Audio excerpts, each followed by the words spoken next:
Good afternoon, City of Lamarque City Council Special Agenda of April 8th, 2024. Notice is hereby given that the City Council of the City of Lamarque, Texas will conduct a special meeting on April 8th, 2024, beginning at 4 p.m. Council chambers at 1109 B Bayou Road, Lamarque, Texas, as well as via video conference hosted through Zoom. In accordance with Section 551.127B of the Texas Local Government Code, the presiding officer and the quorum of the Lamarque City Council intend to be and will physically be present at 1109 B Bayou Road, Lamarque, Texas. This location will be open to the public and the meeting will be broadcast at this location on Channel 16 and via YouTube. The council will meet for the purpose of considering the following agenda. The meeting has been called to order. Kiera, would you give us a roll call, please? Yes, sir. Councilmember District A. Here. Councilmember District B is not with us at this time. Councilmember District C. Here. Councilmember District D Present. and Mayor. Present. Let the record reflect that Mayor Pro Tem Compion is en route at this time.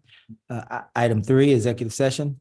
The City Council for the City of Lamarque, Texas reserves the right to adjourn into executive session at any time during this meeting to discuss any of the matters listed above as authorized by the Texas Government Code, Section 551.071, consultation with attorney, 551.072, deliberations about real property, 551.073, deliberations about gifts and donations, 551.074, personnel matters, 551.076, deliberations about security devices, 551.087, economic development.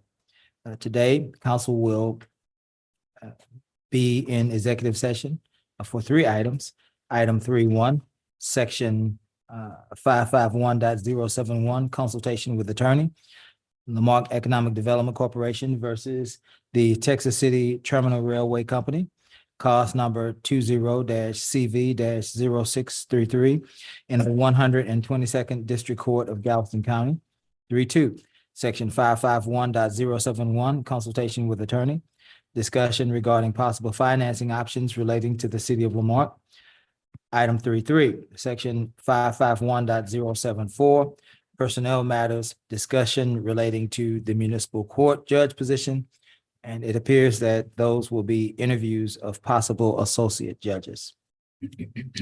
So at this time, we will close the special meeting at 4:05. and council will reconvene in executive session at 4:05. 4:05. Thank you. John.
Good evening, and thank you all for your patience. We have just returned from our 4 o'clock meeting. It was an executive session on 3 items. And so we are now on item 4. Is that right, Kara? We have closed the executive session at, 6:11. and we reopened the special meeting at 6:11. item 4, actions to be taken from executive session. 4.1, section 551.071, consultation with attorney. Marque Economic Development Corporation versus the Texas City Terminal Railway Company, cause number 20-CV-0633 in the 122nd District Court of Galveston County. Council, do we have any action that we would like to take on this item?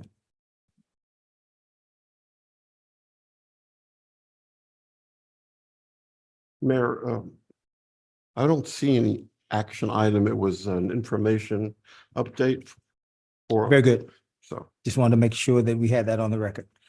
Item 4.2, section 551.071, consultation with attorney, discussion regarding possible financing options relating to the city of Lamarque. This was an information session as well. Council, do we wish to take any action on this item? Mayor, if I speak once again, it was a follow-up to our request during our last discussion on, especially focused on the public safety building, and it was information. And so there's no action that's required, I believe, on our part. Very good, Mayor Pro Tem. Item 4.3, section 551.074, personnel matters, discussion relating to the municipal judge position. Council has interviewed 3 persons for the municipal judge position. Council, are we ready to take action on those interviews tonight? If so, I'll entertain a motion. If not, I will entertain a motion to push this to the next meeting. Well, if that is the action item, would be to push the continuing review to our next meeting. Is there a second? Second. Any further discussion? Hearing none, we'll call for the vote. All those in favor? Aye. Any opposed? I will entertain a motion to adjourn. So moved. Is there a second? Second. All in favor? Aye. We stand adjourned from our special meeting at 6:13. We will now move into our regular agenda at 6:13. City of Lamarque, City Council regular agenda of April 8th, 2024. Notice is hereby given that the City Council of the City of Lamarque, Texas will conduct a regular meeting on April 8th, 2024, beginning at 6 p.m. Council chambers at 1109 B Bayou Road, Lamarque, Texas, as well as via video conference hosted through Zoom. In accordance with section 551.127B of the Texas Local Government Code, the presiding officer and the quorum of the Lamarque City Council intend to be and will physically be present at 1109 B Bayou Road, Lamarque, Texas. This location will be open to the public, and the meeting will be broadcast at this location on Channel 16 and via YouTube. The council will meet for the purpose of considering the following agenda. The meeting has been called to order. Kiera, would you give us a roll call, please? Yes, sir. Councilmember District A, Present. Councilmember District B, Present. Councilmember District C, Present. Councilmember District D, Present. and Mayor. Present. Kiera, are there any persons here assigned to lead us in our invocation tonight? I do not believe that they are here. Very good. I will lead us in our invocation. Mayor Pro Tem, would you lead us in pledge? Absolutely. Let's stand if you're able.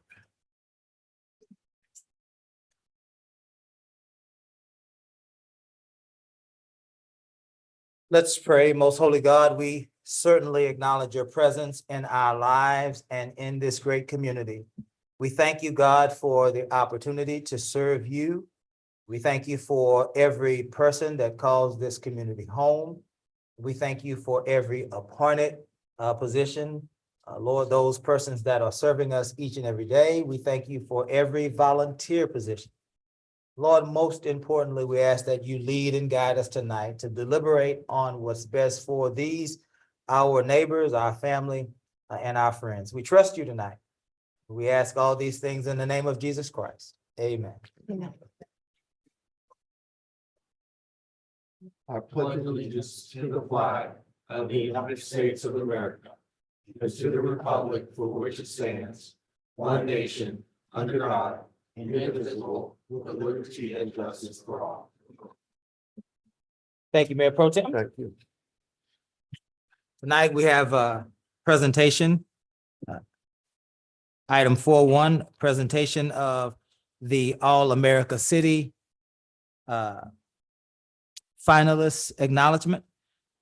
Mr. Garcia. Yes, thank you, Mayor. As we queue it up, I'm going to ask Michaela to please step forward to the podium to present. As we know, there's been a lot of discussion about this. It is a very grueling process to go. If you remember, I want to say it was back in December, we came to you for a intent to apply, which everybody here acknowledged that we would be able to do so. That was very well supported. We submitted our application and we knew we were in the running when we started getting a lot of questions being asked, and we were very hopeful. We're very proud to announce that we are now named as a finalist. And I will ask Michaela to coordinate this. She's been coordinating this entire thing through our office. I'll ask her to please present. Ms. Michaela. Welcome, Michaela. Thank you, Mayor and Council. So tonight, can you guys hear me? I don't know how close I need to talk. Yes, ma'am. So Lamarque has been named an All-America City finalist. So what does this mean for Lamarque? So in 1894, more than 100 educators, journalists, business leaders, and policymakers met in Philadelphia to discuss the future of American cities. Attended by Theodore Roosevelt, Louis Brandeis, Marshall Fields, Charles Eliot, and Frederick Law Olmsted, the two-day conference would serve as a nationwide call for action. American society had undergone a dramatic transformation since the years before the Civil War. What had been a primarily agrarian nation was emerging as an urban industrial power. At the same time, political corruption, inferior housing, overcrowding, crime, and poverty threatened to make American cities unlivable. Before adjourning, the conference delegates resolved to form a national organization to help local reform groups learn from each other's successes and failures. The new organization was also charged with developing specific proposals for making city governments more honest, efficient, and effective. So began the National Municipal League, now the National Civic League. For more than 50 years, the League was known primarily for its publication of model city charters and research on local governance. In 1949, it was suggested the League recognize cities where citizen action had succeeded in making the community a better place to live. Thus was born the All-America City Award. Today, finalist cities are named in April, and 10 winning All-American cities are announced immediately following the competition in June, after presentations to a jury of experts by the finalists. In the mid-1980s, when USA Today sponsored the awards, a tradition began of recognizing All-America cities in a White House/congressional ceremony. Like America itself, the All-America City has changed over the years. The focus has shifted to broader community initiatives such as economic development, health, and social service projects, and efforts to improve race relations. Ranging in population from 2.8 million, like the St. Louis region in Missouri and Illinois, to 555, like the town of Fossil in Oregon. AAC applicants tackled such issues as crime, affordable housing, high-risk youth, and neighborhood revitalization with community leadership, multi-sector cooperation, and plain good old citizenship. So, knowing this, why did Lamarque apply? Well, many communities are experiencing some of the same threats to democracy we see at the national and international levels, including polarization, economic inequality, anti-democratic activities, and racial and ethnically motivated violence. We are at a decisive moment in history, and strengthening and improving democracy begins locally. When people have meaningful opportunities to help make decisions and solve problems, they build trust, create a stronger sense of community, and help address important challenges. The 2024 All-American City Award recognizes communities that are finding innovative ways to equitably engage community members in activities that strengthen democratic processes, like engaging in community affairs and serving in leadership roles. Lamarque submitted 3 projects for consideration: the Safe City Initiative, LMTV, and the community engagement process with ARPA allocations. The application also asked Lamarque to describe its civic capital and a little about Lamarque. It was highlighted that through a myriad of incentives, programs, and technological advances, Lamarque is setting a benchmark for small city governance, demonstrating that size does not limit potential, but rather intensifies the impact of community-driven change. So we're a finalist. What now? Now we fundraise and plan for the daunting presentation process. Our goal is that there will not be any tax dollars spent on attending this conference and earning this award. We have already sent out many sponsorship letters and are looking for more potential sponsors. We will continue to fundraise for assistance through our many partnerships across the county and state. Once Lamarque gets to the conference in Denver, each finalist community will be giving 10 minutes to make a presentation for the AAC jury, showcasing why it should be named an All-American City, while all weekend attending different categories to culminate with this presentation. The jury will then take 10 minutes to question the presenters. This is a rigorous process that will not be an easy feat, but it could potentially reap large benefits for this community. So what happens if Lamarque wins? Winning the All-America City Award reinvigorates a community's sense of civic pride. All-American City winners and finalists also experience heightened national attention, a proven boost for the recruitment of industry, jobs, and investment to an area. Perhaps as important as the tangible benefits of being an All-American City are the benefits the community derives from completing the All-America City Award application. The application process presents a unique opportunity for communities to evaluate themselves and foster new community partnerships. Most importantly, All-American cities teach and inspire communities throughout the nation who are struggling with similar issues how to face difficult situations and to meet those challenges in innovative and collaborative ways. Additionally, another benefit, wow, getting tongue-tied now. Another benefit of applying for the All-America City Award is the community automatically receives a one-year membership to the National Civic League. This membership gives Lamarque access to a broad network of community, business, nonprofit, and government leaders committed to strong communities through citizen democracy. This will also give us access to promising practices database. All right, any questions? Thank you, Michaela. Council, do you have any questions for Michaela or for Mr. Garcia as it relates to this finalist acknowledgement? Mayor, just wanted to comment. Thank you, Michaela, for that. One of the dynamic aspects of being named a finalist is finally to deal with something that continues to irk me when I go to Texas City and Galveston, who themselves were named All-American Cities years ago. And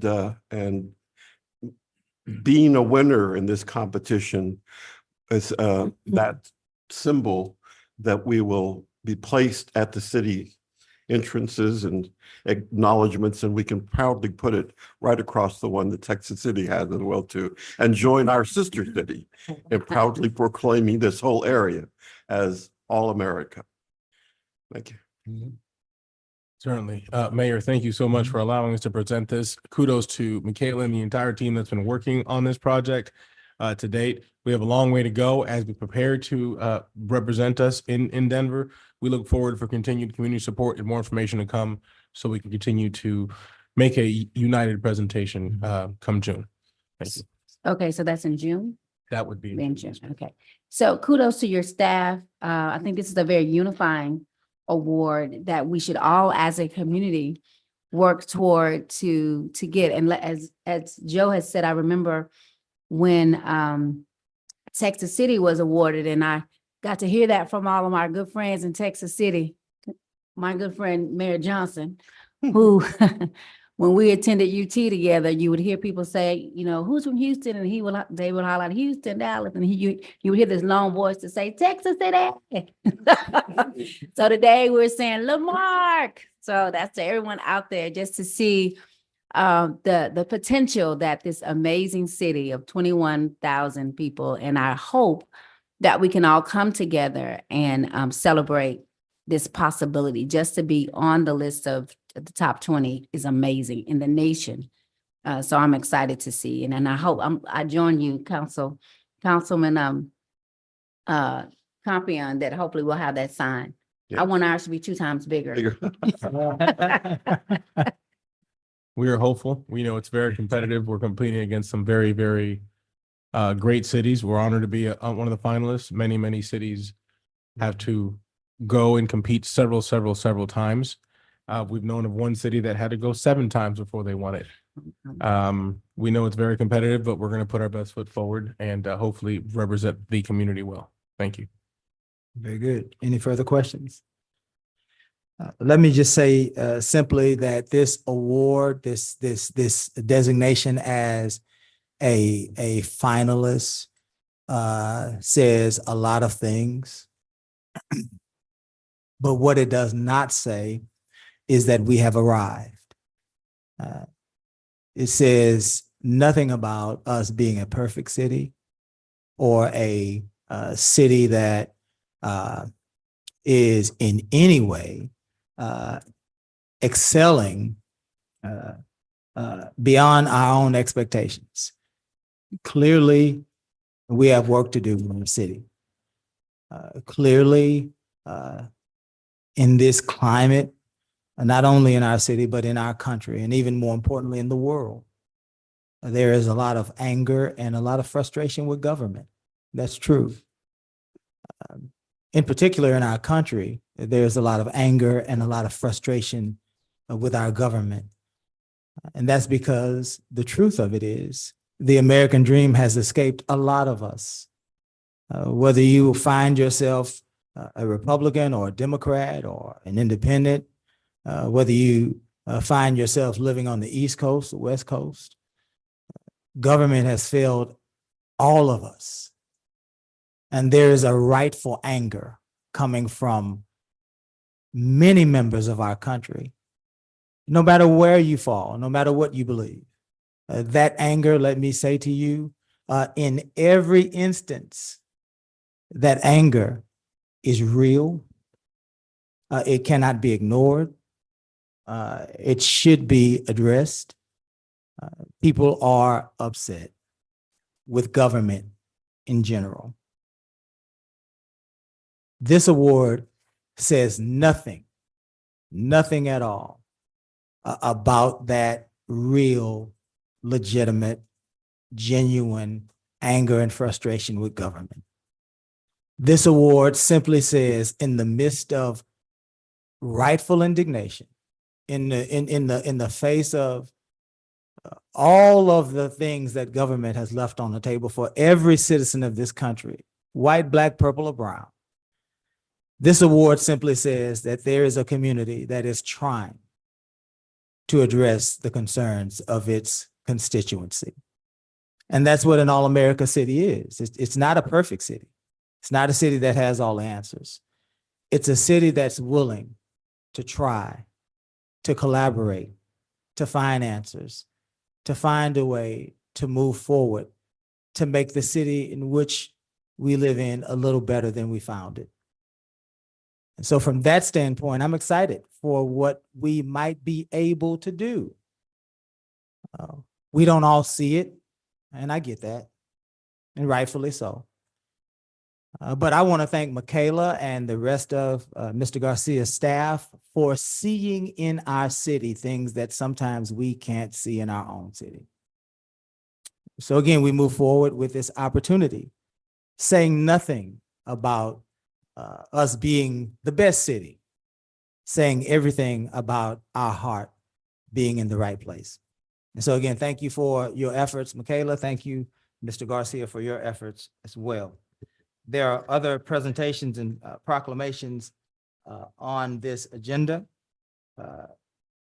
It appears that some of our recipients are not here, but there are 3 here today. And so we will present those with their proclamations at this time.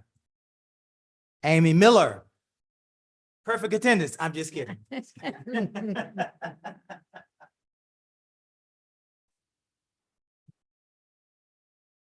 Ms. Miller is our librarian. So she will receive the proclamation for National Library, Office of the Mayor. for the City of Lamar proclamation. Whereas libraries are accessible and inclusive places that foster a sense of connection, build community, connect people to technology, and provide access to training that is critical for accessing education and employment opportunities. And whereas libraries offer opportunities for everyone to connect with new ideas and access multimedia content, programs, classes, in addition to books. And whereas today's libraries and their services extend far beyond the four walls of a building. Everyone is welcome to use their resources both in person and virtually. And whereas libraries strive to develop and maintain programs and collections that are as diverse as the populations they serve and ensure equity of access for all, adapting to our changing world, libraries are expanding their resources and continuing to meet the needs of their patrons. And whereas libraries are cornerstones of democracy, promoting the free exchange of information and ideas for all, and have long served as trusted and treasured institutions for all members of the community, regardless of identity or socioeconomic status. Whereas libraries, librarians, and library workers are joining library supporters and advocates across the nation to celebrate National Library Week. Now therefore, we, the mayor and city council, by virtue of our authority vested by the city of Lamar, Texas, do hereby proclaim the week of April 7th through April 13th, 2024 as National Library Week. Testimony whereas witness in my hand, seal of the city of Lamar, Texas, this 8th day of April, 2024. Let's give the library and Ms. Miller a round of applause.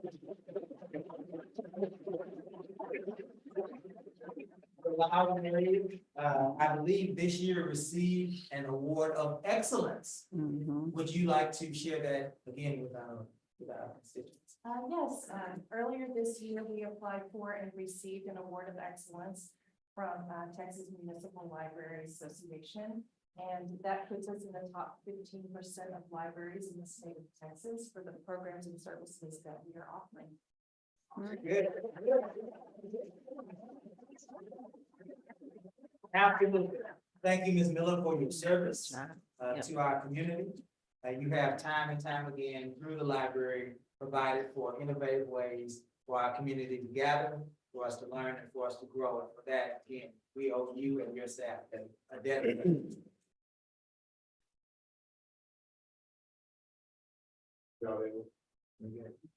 Absolutely.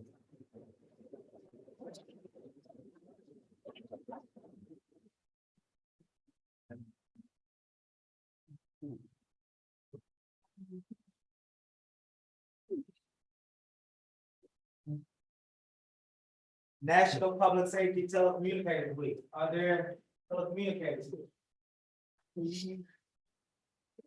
Rodriguez, are you a telecommunicator? No, but I just like to center attention.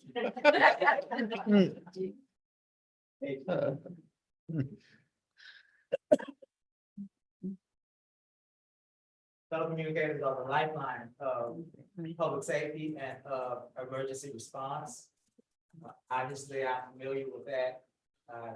We would not, as public safety officers, whether you're a police officer, fire, or emergency medical service officer, would not be able to do your job without good, accurate, efficient telecommunicators. They are a vital part of the emergency response system. So because of that, Office of the Mayor for the City of Lamar proclamation, whereas emergencies can occur at any time that require police, fire, and emergency medical services. And whereas an emergency occurs, and whereas when an emergency occurs, the prompt response of police officers, firefighters, and paramedics is critical to the protection of life and preservation of property. And whereas the safety of our police officers and firefighters depended upon the quality and accuracy of information obtained from the citizens who telephone the Lamar Police Department. And whereas telecommunicators are the first and most critical contact our citizens have with emergency services. Whereas telecommunicators are the single vital link for our police officers and firefighters by monitoring their activities by radio, providing them information, and ensuring their safety. And whereas telecommunicators of the Lamar Police Department have contributed substantially to the apprehension of criminals, suppression of fires, treatment of patients, whereas each telecommunicator has exhibited compassion, understanding, and professionalism during the performance of their job in the past year. Now therefore, we, the mayor and city council, by virtue of our authority vested by the city of Lamar, Texas, do hereby proclaim April 14th through 20th, 2024 as National Public Safety Telecommunicators Week in the city of Lamar. Honor the men and women whose diligence, and professionalism keep our city and our citizens safe. Testimony whereof with my hand, the seal of the city of Lamar, Texas, this 5th day of April, Keith Bell, Mayor. Let's give our telecommunicators a round of applause.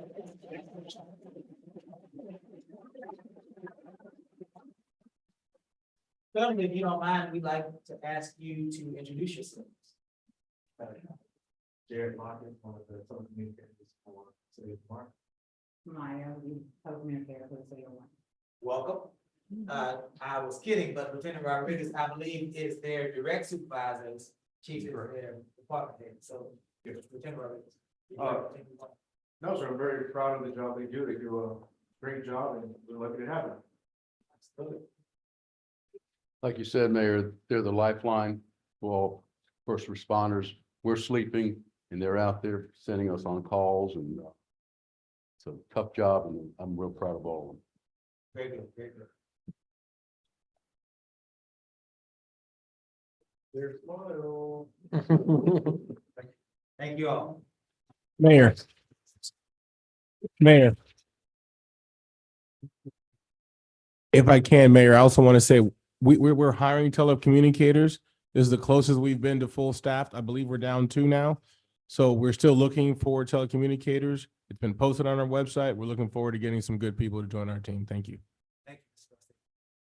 Last but not least, as there is a lot of work going on around our city, there are a lot of workers that are doing those jobs.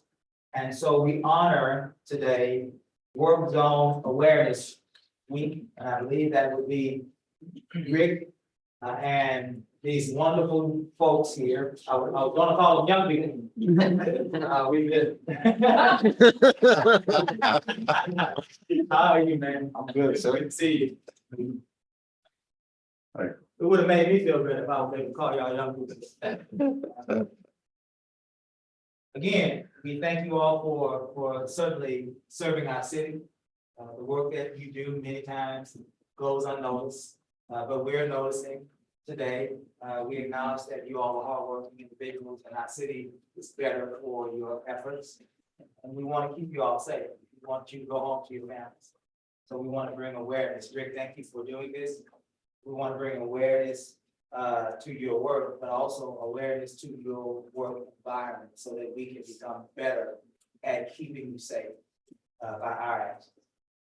Office of the Mayor for the City of Lamar proclamation, whereas Work Zone Awareness Week is an annual spring campaign held at the start of construction season to encourage safe driving through highway construction sites.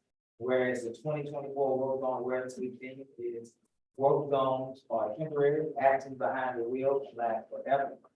And whereas on average, more than 2 persons per day were killed in work zones before it was 2020, with an estimated 10 to 15% of work zone mortality being workers. And whereas City Public Works, the Texas Department of Transportation, and private company staff are working on and within city streets on a daily basis, working tirelessly to build and improve highways, roadways, and bridges. And whereas keeping everyone safe, work zone, and on our roadways, it is our collective responsibility. Now, therefore, we, the mayor and council, by virtue of the authority vested by the city of Lamar, we hereby proclaim the week of April 15th through 19th, 2024, as Work Zone Awareness Week. City of Lamar, we hereby proclaim, we hereby encourage all citizens to drive with caution and give their undivided attention to work zones, watching for the individuals working to improve our public infrastructure. Testimony word of witness my hand, the seal of the city of Lamar, Texas, this 3rd day of April 2024. Keith Bell, Mayor. Let's give this a public support.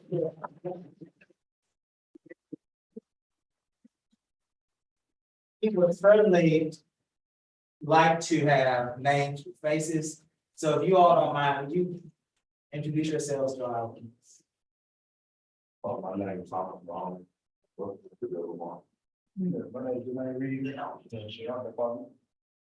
Allen, Water Department. Sean Brock's Water Department.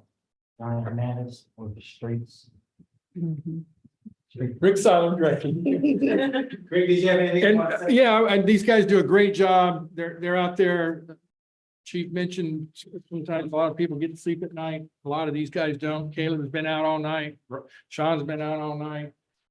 Working on pipelines. As cars sometimes go speeding by, it's important that residents and citizens keep in mind to be safe with our guys out there. These guys are on the streets all the time. Thomas, just a little bit about what these guys do. Thomas, he works on signs and sweeper.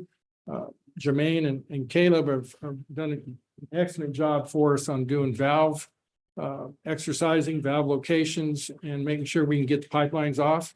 Sean runs crews. He's a lead man and also a liaison with our contractors that help us out with pipelines.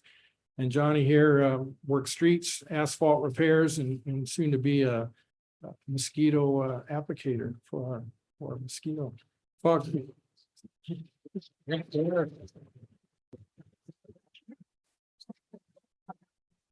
Speaking into existence. Many times, your department is discussed after police, after fire. So we wanted to make sure that we acknowledge your service to our community. Thank you for all of the things that you all done to make us see a better. Thank you, sir.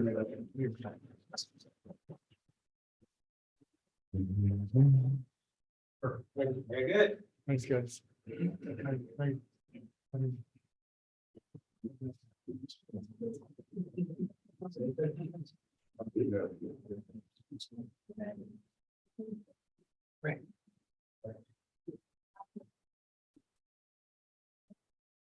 Item 5, citizens' participation, limited to 3 minutes per person. Comments from the public will be heard at this time. Any person with city-related business who signed up to speak. I'm sorry. I am so sorry. What did I do wrong? The Habitat for Humanity's. The presentation. Did I miss that? I am so sorry. Show me where I missed that. 4-2 and 4-3. 4-2 and 4-3. I had just, to my credit, I had just leaned over and I said, Kiara, the Habitat for Humanity person is here. And she said to me, it's okay. She's here for a presentation. So I am so sorry that I am eager to move forward. Let's go back and pick up item 4-2, presentation on something that's near and dear to my heart, Heroes Village. Thank you, Mayor Bell and Kira. Thank you. I'll keep it brief. I know we're eager to move forward quickly. I want to present an idea that was, I think, a brainchild of Mayor Bell and maybe Caesar. I'm Megan. I'm the Executive Director for Bay Area Habitat for Humanity. We own a large piece of land off of Maple and Shady. And we have owned it for several years and we haven't really been sure how best to develop it because it's sort of it's too deep to build on the back, but we would be wasting space if we only built on the front of it. So we came together and had a brainstorming session about creating a Heroes Village cluster development. This would allow us to build 10 or more homes, and the city had the idea to make this targeted specifically towards veterans. So we would be building Habitat homes. These veterans would go through our same qualification process, the same income, requirements, but they would just also be veterans and military personnel. We're still talking through the details. I would say that this idea is in its research gathering phase. We are currently building on Maple Street for a non-military citizen, and we're being sponsored at that home by Wellbe Financial, and we've brought them in to see if they would be interested in collaborating with us on this Heroes Village project. We certainly hope to get some good engagement with this. Our office prepared a survey that the city is going to share out, and we will also share it just to kind of gauge veteran interest and demographics in this area. what type of veterans are here? What is the family structures? Are they single people? Are they, families with children? Just to see kind of how this development would look, what size of homes we would need. The idea is to make it varying sizes and shapes of homes. Some of them could be standalone, 2 and 3 bedrooms. We have the opportunity to create some duplex units if that works for people. And then we would all work together to kind of master plan that. We would need rezoning, we would need variances, and we would need a small access road to the back of the land, just for emergency vehicles and things like that. So this will definitely be a collaborative partnership with our, funders, our organization doing the building, and with the city doing any type of input, with the zoning and variances, as well as anything else that y'all could connect us with as far as funding, especially for the public side of things like the road. We've talked about a green space in the development. So right now, the incentive is to share the survey, take the survey so that we can gather the information we need to create a memorandum of understanding and hopefully move forward with developing this project. Very good.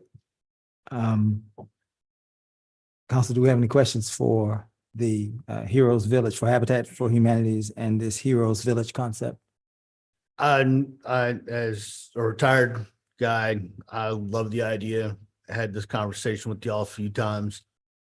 Is there any way to expand this though to helping renovate disabled veterans' house, putting in a ramp if they need it, putting it up on blocks if it's block and beam and it's sinking because of the last 2 years worth of rain we've had? Is there something like that that can go along with this program?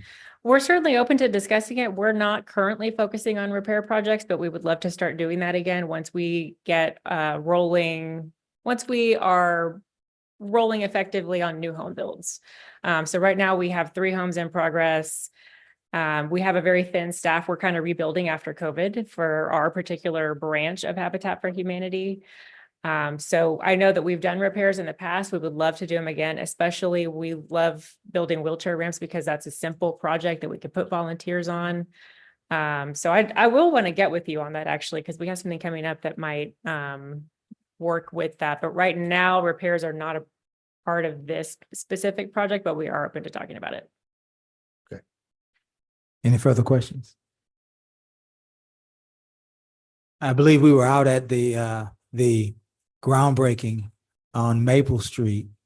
I believe it was myself and Mr. Pritchett. I believe we were having a discussion and a gentleman approached us with, I believe it was a Marine hat. And we were saying, thank you for your service. And I believe one of your representatives started at that moment to talk to us about the property that you're referring to now. And Heroes Village was, James, you were there, weren't you? Yes, sir. Yeah. Yeah, Heroes Village was something that immediately came to mind. How can we provide housing for veterans in our community? That's one of the things that makes identifying marks on a community, how we treat our seniors, how we treat our veterans, how we treat our children. And so it's a no-brainer for me personally. And it sounds like the council is very interested in it. And so it sounds like another innovative approach to solving a problem in a community. And so thank you for being as eager as we are to provide homes for our veterans. Caesar, did you want to add? Yes, Mayor. I just want to let everybody know next step now is to start sending this out to the community. So you'll see this going out in several ways and locations. We encourage everybody here, if you'd like to grab your phone and take a snapshot of the QR code to take a very brief survey to get some information out. This is information gathering, so we can then take the next step, which would be to enter into an actual MOU to get this done. This is one phase of the project and the most important phase, because without it, we won't know if we have the feasibility necessary to take the next steps. So we will make sure that we market this appropriately to get the ball rolling. Thank you. Thank you. Thank you. I believe you have, is there something else tonight for Habitat as well? There is something else tonight. We have an MOU on the agenda for another project that we're working on. Very good. Thank you. Thank you.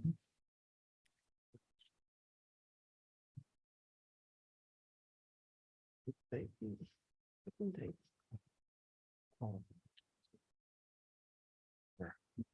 did you have for fair housing?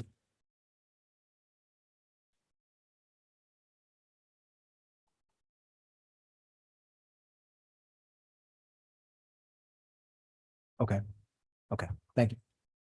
We do have proclamations tonight for Fair Housing Month and for Autism Acceptance Month as well. Mayor. Citizens, I'm so sorry. go ahead. 4-3. Where am I tonight? I want to get done with this meeting. I'm so sorry. 4-3. Is there a person here for from Community Health and Resource Management? Yes, Miss Amanda's here. Welcome. Mayor, we're excited to partner, and I'll let Ms. Amanda explain the project, but we would like a lot of input from the community on this. We're going to be hosting a workshop in this same room here in just about 10 days. And Ms. Amanda, please take it away.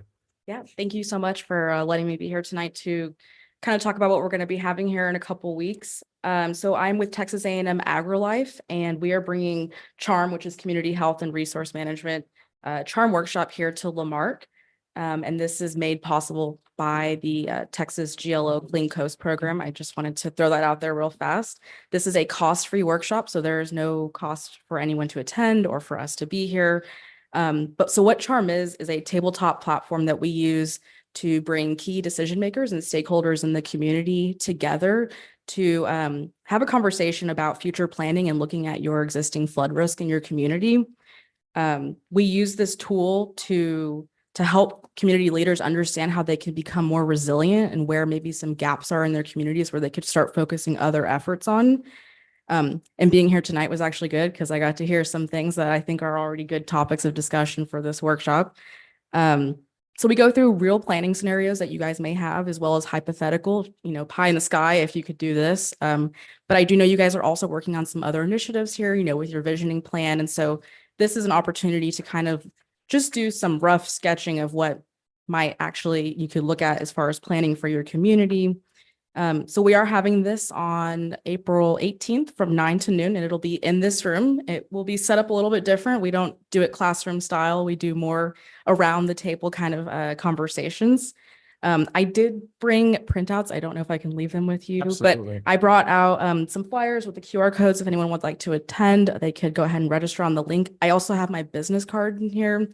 If anyone has any questions about CHARM, it's very hard to talk about CHARM in such a short amount of time, but really what it is just to bring the appropriate people together to start having conversations about how we can make your community more resilient in the future. I think that is all I have.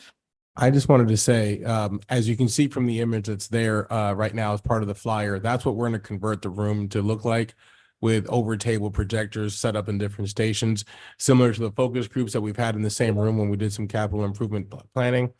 This is really important, again, strengthening our actual relationship with GLO through this program and through Miss Amanda's office. The idea is for us to be able to analyze and look at exact areas where we need to reduce current and future flooding issues. So we're in a proactive stage of what we're doing to move forward. We're hopeful that this will help us identify areas of risk, plans that we could have so we can properly attack possible funding in the future. We will be posting it as a possible quorum. We invite all the council to be there. We invite residents who are interested, business owners, any community partners. We want to make sure that we have a good, strong showing and we really make the most of this workshop setting. Very good. I do have a question. Is this a workshop that would be helpful to voluntary organizations involved in disasters? Absolutely. Yeah. Representatives from organizations that actually participate in post-disaster response or even pre-disaster planning. Yeah. Those are good people to have at a workshop like this. Okay. Yeah, absolutely. Please, everybody, help us share the word on this. We want really good representation to make sure we can do everything we can to avoid some of the things that Lamarque and the general area has been plagued with in the past. Yeah. Thank you. Thank you, ma'am. Oh, Mayor, I'll also say the city of Hitchcock is hoping to do their own workshop just like this, and they will be our guest here because they want to actually host a similar workshop of their own. So we've invited them and also other communities that want to follow our lead to be here with us. Very good. Good deal. Thank you.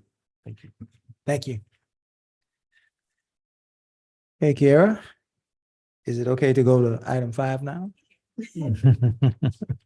Item 5, citizens' participation limited to 3 minutes per person. Comments from the public will be heard at this time. Any person with city-related business who signed up may speak to council for 3 minutes. Person wishing to speak, give the mayor your name, presiding officer your name, your address, the item you wish to speak about. Compliance with the Texas Open Meetings Act. The city may not deliberate on comments. Personal attacks will not be allowed, and personnel matters should be addressed to the city manager during normal business hours. Press *6 to mute or unmute yourself if you are participating via telephone. If you are participating via Zoom on a smartphone, tablet, or computer, there should be a microphone icon in the lower portion of your screen. If you are here with us in person, you may approach the podium, the center aisle, give the mayor your name and your address, and you will be heard. Kyle, are there any persons wishing to speak online? Michael Sartor. Welcome, Mr. Michael. Would you give your address for the record, please? Before you start my 3 minutes, let me say this. This is my first council meeting and it'll be my last one in short. Shaw's air conditioning is really proficient. Okay, my name is Michael Sartor. I live at 1808 Howell Avenue here in Lamarque. And I want to thank Rick Seiler. I talked with Rick several weeks ago and we had a very professional and business like talk considering my street. My wife and I are both from Texas City. We lived here about 7.5 years and we found a house on Howell Avenue that we really liked. The street did not sell us, the house did. The streets are not. Let me preempt this with saying that I've got some background in finance and construction. I was a member of Pipefitter Local 211. I was also a member of the Texas City Police Department back in the 70s. I was their representative before the city council during Mayor Emmett Lowry and Pro Tem Chuck Doyle's tenure. And I've also worked as a supervisory capacity at the South Texas Nuclear Powerhouse. And I do know what makes the world go round. And Howell Avenue, when we moved here, we thought, well, the street's pretty bad, but it's right down the street from the, at that time, active football stadium. And we figured that surely they'll do something with the street because during the football season, there's a lot of traffic. It's never been touched. I talked with Rick and he told me to come to the council meeting and let them know because I know, and y'all know, that a lot of streets and avenues in this town need work, but it's not going to get done unless somebody like myself comes in and addresses y'all. You know, y'all can't drive around and find all the streets and know what needs to be done, which place and where and when. So I'm here to let y'all know that Howell Avenue, where I live, is in very deplorable shape, and I would appreciate y'all considering putting it in your budget to find time and the money to fix my street. Yes, sir. Okay? Yes, sir. Thank you very much. Thank you, sir. Joseph Lowry. Welcome, Joseph. Name and address for the record, please.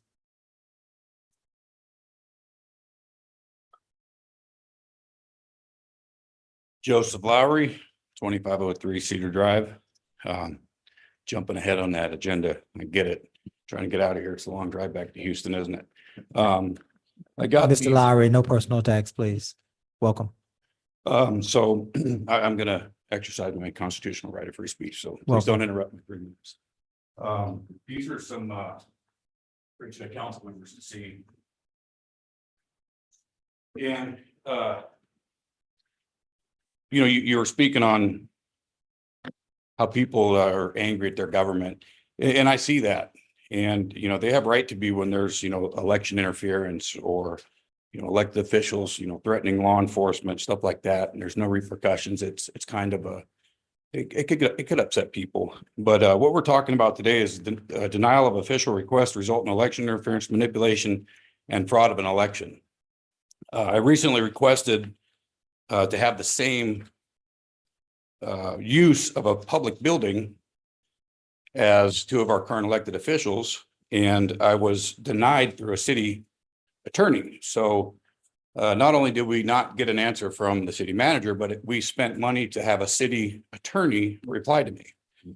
But something like that, you know, if it's good for you, it's good for me.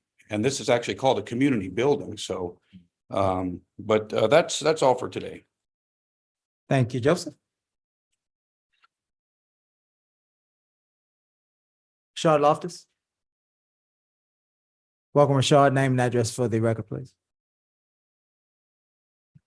Rashard Loftus, 309 Johnson Street. I want to first start off by saying, for the last 3 years, this city and council members, volunteers, city staff has been doing a good job. We're not the best city, but the staff and those that play a part in trying to make it better has been doing just that. And it ain't easy. And it's not easy when for the same 3 years or more, you are under a constant attack by certain individual in this community. Every day, all day, lying on people, posting lies in every social media platform around here. It's utterly pathetic that this city, this community, these citizens have to continually put up with that. I'm sick of it. And now the same individual is a candidate for our council. Imagine that. The same people that is under attack would have to Mr. Loftus, work. keep, Let me you can finish, please. continue to, you can finish, but let's not refer to candidates anymore. Okay, I'll take the candidate back out. Thank you. This same individual may have to be a part of our government, if I can say that. Imagine that. Yeah. Just imagine that. Thank you. Let's move now to item 6. Public hearing, conduct public hearing to hear public input on 6.1. Ordinance number letter O dash 2024 dash 0005. Amending the city ordinance, amending the City of Lamarque 2023-2024 budget by increasing various budget accounts, expenditures, decreasing others, transferring positions to new departments, and decreasing various fund balances as set forth in the attached exhibits. We will close our regular meeting at 7:03. we will open our public hearing at 7:03. Are there any persons online or in the audience wishing to speak to item 6.1? Any persons online or in the audience wishing to speak to item 6.1? Item 6.2. Ordinance number letter O dash 2024 dash 0006. Amending the city's zoning map and comprehensive plan by changing the zoning district for a tract of land identified as Galveston County Central Appraisal District, parcel IDs 131373 and 131374, located near FM 519 and east of Newman Street. Are there any persons online or in the audience wishing to speak to item 6.2? Are there any persons online or in the audience wishing to speak to item 6.2? Item 6.3, ordinance number letter O dash 2024 dash 0007, amending the City of Lamarque 23-24 budget by allocating American Rescue Plan Act ARPA funds. Are there any persons online or in the audience wishing to speak to item 6.3? Any persons online or in the audience wishing to speak to item 6.3? Hearing none, we will close this public hearing at, 7:05. we will open the regular meeting at 7:05. Yes. Item 7, old business, 7.1, ordinance number letter O dash 2024 dash 0005, amending the City of Lamarque 2023-2024 budget by increasing various budget accounts, expenditures, decreasing others, transferring positions to new departments, and decreasing various fund balances as set forth in the attached exhibits. This is the second and final reading. I will entertain a motion. So Is there a second? Second. Any further discussion? Hearing none, we'll call for the vote. All those in favor? Aye. Any opposed? Item 7.2, ordinance number letter O 2024-0006, amending the city's zoning map and comprehensive plan by changing the zoning district for attractive land identified as Galveston County Central Appraisal District parcels ID 131373 and 131374, located near FM 519 and east of Newman Road. This also is the second and final reading. I will entertain a motion. so moved. Mayor. Is there a second? Second. Is there any further discussion? Hearing none, we'll call for the vote. All those in favor? Aye. Any opposed? 7.3, ordinance number letter O 2024-0007, amending the City of Lamarck's 2023-2024 budget by allocating American Rescue Plan Act ARPA funds. This is the second and final reading. I will entertain a motion. So moved. Is there a second? Second. Discussion. Chief, are you here to answer any questions? Is that what you're doing? You may approach. Thanks, Chief. Thank you, Brad. I just want to say, I think if I'm not mistaken, this is relating to the possibility of the $500,000 for the housing. Yes, sir. Look, as police chief, I have four major functions. One's a leader, one's a developer of my staff, one's a facilitator to get them what they need, and last, I'm their representative to city council and the mayor. And if I fail to say anything, shame on Randall Aragon, okay? After the meeting last time, Mayor, I hope you heard about it. I think you did. My union representative came in and he was madder than a wet hen. And he's not here. I think he had some personal thing about the fact that the 500,000 just disappeared from the thought of the PD.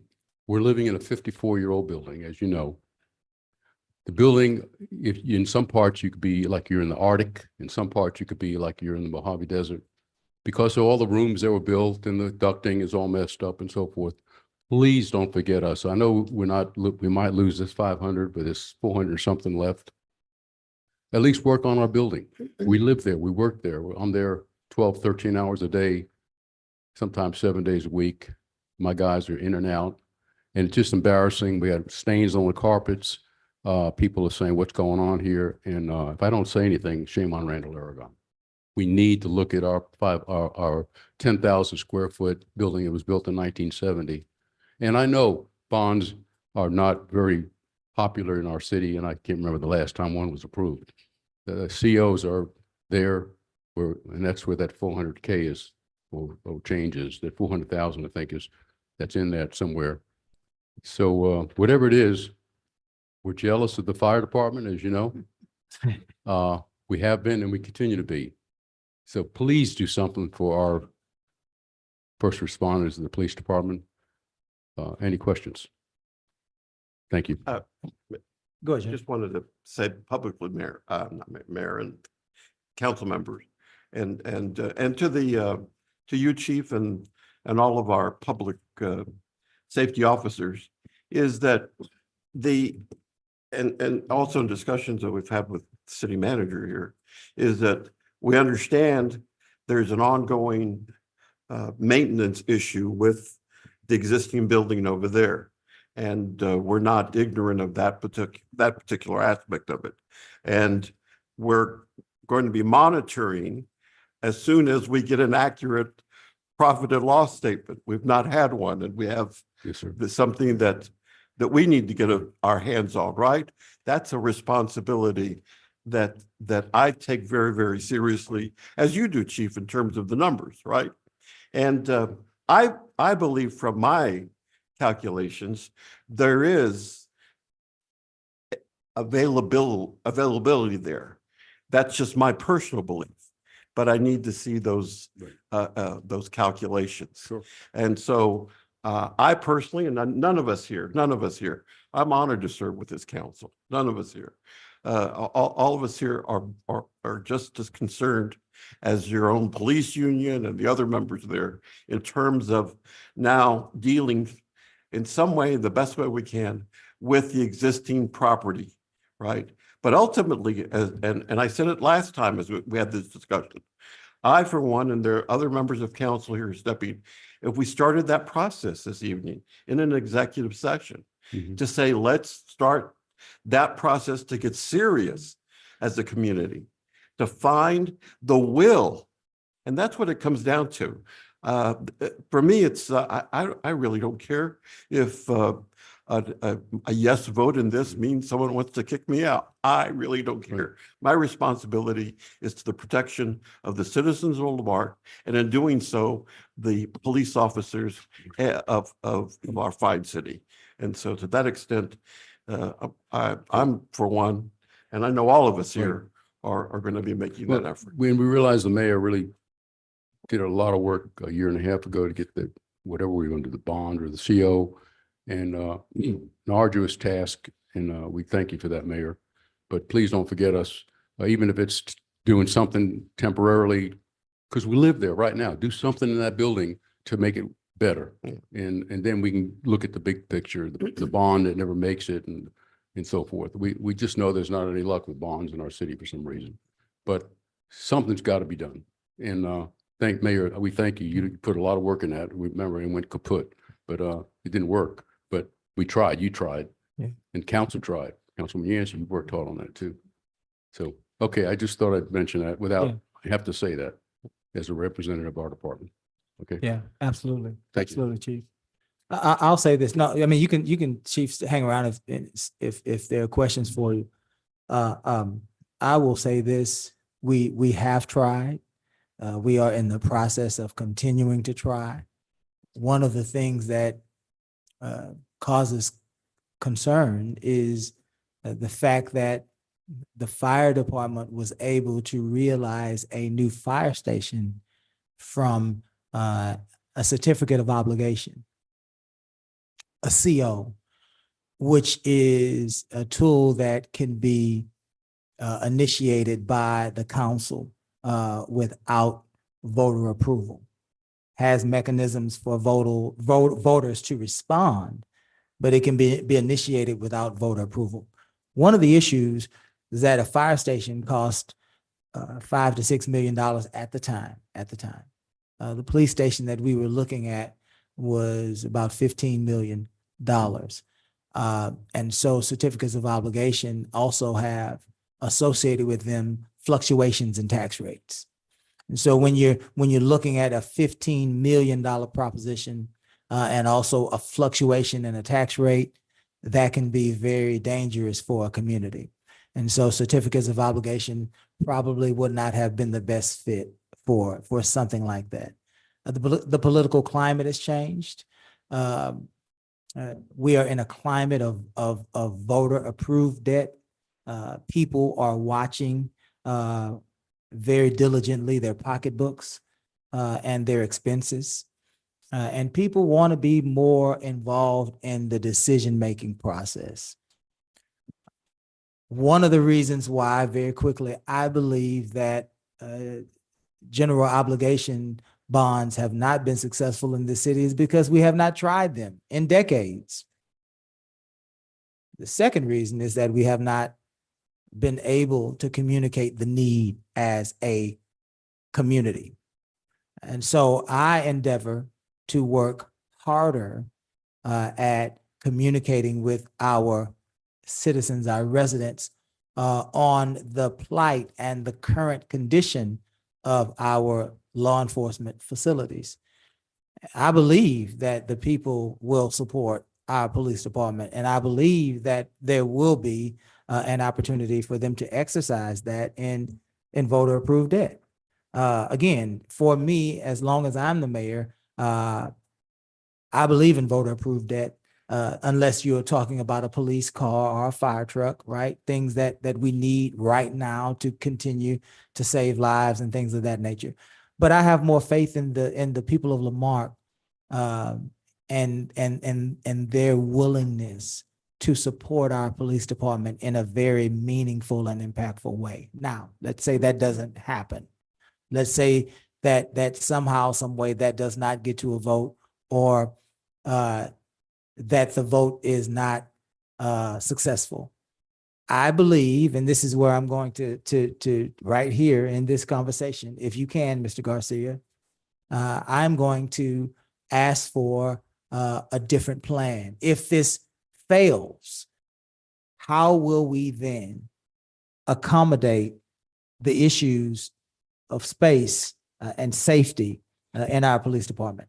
If we're moving, if the council is electing to move the $500,000 from a police construction budget and the vote fails, how will you recommend to us that we resolve those issues of spacing and safety? Certainly.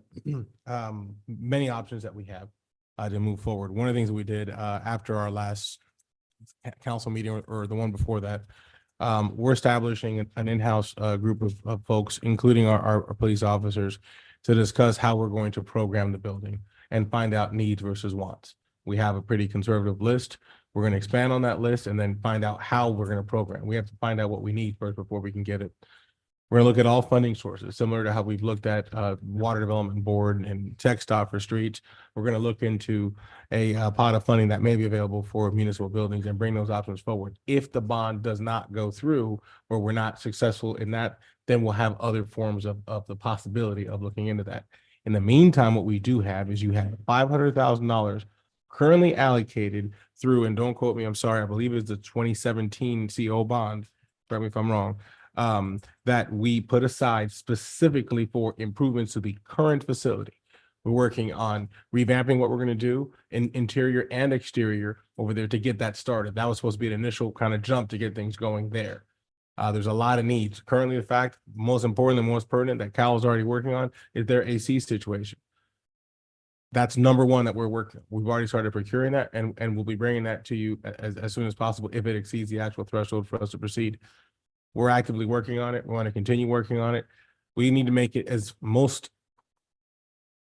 amicable to be there now, as what Chief was saying. That's what we're doing now. That's what we're going to continue doing until whatever the next steps are and whatever support we have. We will continue bringing you options of different funding sources, and we will then prepare, if the action is given by council, a bond package, we will go that route. As we learned earlier, there's different ways that we could do it. That's what we're going to start preparing on. Should you tell us differently, that's the route that we intend to go. Council, do we have any questions for Chief Aragon or Mr. Garcia as it relates to this ARPA discussion? I'm looking at this.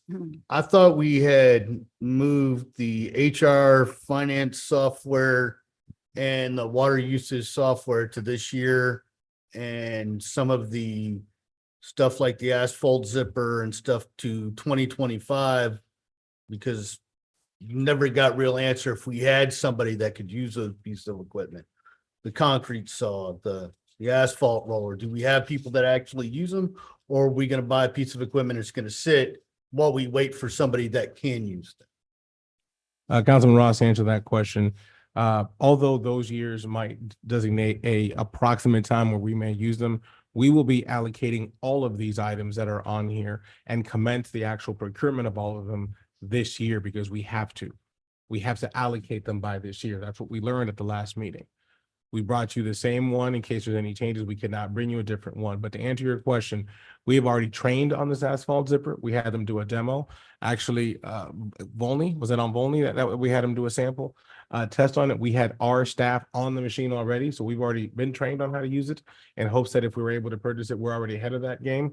But the other items, as a roller, concrete saw, things of that nature, we already have the staff who uses those now. Mini excavator, all of those things that are on there. We're not asking for any equipment that is out of the world. The only one that we do not have access to, that we have not used before, that's on that list, is that pothole machine. But we do believe that training comes along with the purchase. If that answers the questions. Well, Mayor, I mentioned this the last time that I didn't really agree with it as far as the 500,000 being taken out. What can the council, can we discuss that? Maybe putting 250,000 back in? Is that still an option? It's Is it- Just to clear. I'm just We, asking. we, I just- we, as Cesar said, this is what we are focused on right now with this allocation. Maximizing dollars that we can use immediately for what? What we continue to hear about are the street issues. Right. That's number one.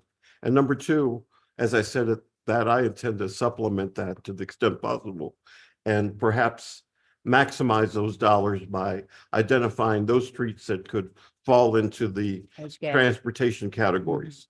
Those, and I was going to bring the report on that, but I will the next council. The 5 categories and for our community to understand. That's $1 billion out there that's going to be allocated in our area. But as Cesar said, we're not ignoring the police department. We're utilizing CO dollars that had not been basically because we had not received any reports on it, right? Until we started asking. Right. Give us an update on the use of the CO, the past bonds. And we went back to what, to 2016. 2016, I think is on that side. So in that process, there's a pool of $500,000 and that up for that, which Cesar is working to prioritize with the chief is what I heard now, right? That's the Members of plan, his team, is members of his what's team. what are the actual needs as opposed to the wish list? So that the amount, the number, the money is still there. Okay, so we're actually going to be able to do 2 things and plus focus on the streets as well as continue. So let's not get caught up into we're ignoring the police. That's not the case at all here. I come back to this. This council, and Ms. Turner, and she knows this because I keep saying it, she knows it. We need all as council members, Mr. Ross said it last time. We don't know where we're at in our different accounts, and what we've had, what budgeted versus what are the expenditures. And that's hopeful that we heard that that's going to be forthcoming soon, right? Because unfortunately, we're doing it old school, back when I was in school, the hard way, right? Going and doing it. So yes, sir. The 400 and something, almost 500,000, it's the old CO. I've heard my guys, myself, heard the fact about extending the parking lot back. And I like the idea what the city manager saying, the committee of our lieutenants and some officers, they want to fix the building. A parking lot's not going to help their living conditions. See what I'm saying? So we need to be able to tell the city manager what we want of that money. I mean, that's our take. The parking lot, it's not going to help my guys walking around. We're tripping over our rugs that are 54 years old and the heating and air. Parking lot can wait. So let us tell the city manager what we need. That's my take. Well, and I heard the city manager, chief, so we Well, want to he's make doing sure that you're going to engage in that process of collaboration to identify the actual need. Because no matter what happens, So Mayor Pro Tem, it's going to be 3 or 4 years, we think, before anything happens to build us something. So we got to live there 2 or 3 more years. and You see our that's point? understandable. Okay, it's going to, Yeah. okay. Yeah, I see what you're Nothing saying now. else. And council, and this is also a view, as we begin our budget discussions as well, and that's a terrible word to say, budget discussions, we haven't, but I anticipate we'll be adding, we're not going to be ignoring the police as well too. There'll be ongoing allocations under the plan that you guys are working out. That's true, yes. Good evening, Mayor. Good evening. Council, all members of the dais. I did want to respond to you, Mayor Pro Tem. I did develop a report for council. It was dated as of February. City manager and I walked through it to see if it was viable. It looked good. So you'll be getting a report for March. We're closing the books on March 15th. So for the next council, you all will have a report as of March. It's gonna include details from the general fund, utility fund, sanitation, and a water consumption report. So I just recently have taken on the utility billing department. So you'll see some changes coming as well. I'm gonna streamline, we're gonna get together and streamline some processes. Amen. Okay, Amen. okay, thank you. Thank you, ma'am. Caesar, we are hearing about this $400,000 to $500,000 remnant of a 2017 bond. Was that already earmarked for police facilities? Yes, when we did our bond allocations that we did recently, that we continually update and bring back on a quarterly report. When we did the initial passing of that, there was a CO bond that was specifically designated for some upgrades of the PD. Why the upgrades were never done, whatever happened, we can't speak to whatever happened before. But now that we do have it and you have approved the allocation to be as such, we're moving forward with whatever upgrades we can make. As we were making upgrades, we're waiting to hear what would happen with this next allotment of the 500,000 to know if together we had $1 million or if we're going to only work on 500,000 upgrades. Because with $1 million, there were discussions and some of the plans that we have had going on for more than a year with PD was to possibly add a building next to it, like an annex building that would connect to make it a larger station, almost doubling in size. We've had that discussion. Since that, a lot has happened. We've talked about the Vision 2050 plan, our facilities maintenance plan, or our facilities assessment plan that we're having with the growth of the city. Is it even the right place to keep the PD? Do we keep the 500,000 just to do the actual upgrades now and come back with a complete package for you later?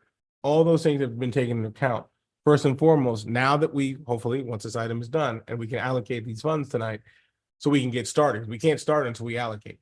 Once that allocation takes place and we know definitively there's going to be or not going to be $500,000, we know what course to action to begin with on the other funds that are set aside.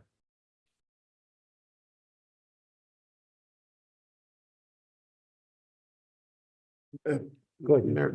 Just wanted to comment, and historically, you know, once again, I've been around here. For whatever reason, Chief, and you were here once before too, those of you, in Lamarque somehow, and maybe it's the dynamic of having the unions, perhaps. I really don't know. I don't know, but there's always some little story that we have as that we get wind of, that the police department's mad about this, the fire departments, and this is me, right? They're mad about this or that. And I'm not talking about, it could be now, but I've heard this in the past too, right? And ultimately, it comes down to one thing. We just have to talk about these things. We have to share. And I applaud you for coming up, Chief. That's what it takes, right? To be an advocate and to say, my guys are concerned, my guys and gals are concerned about this. And as I think we've all responded here, we understand that. We're not uninterested in it, and we follow the money as well. At least I do, right? And where's the money that we can make these allocations? And I want to say this to the city manager, and because I've worked with, and God knows Keith has worked with many more than myself before on this.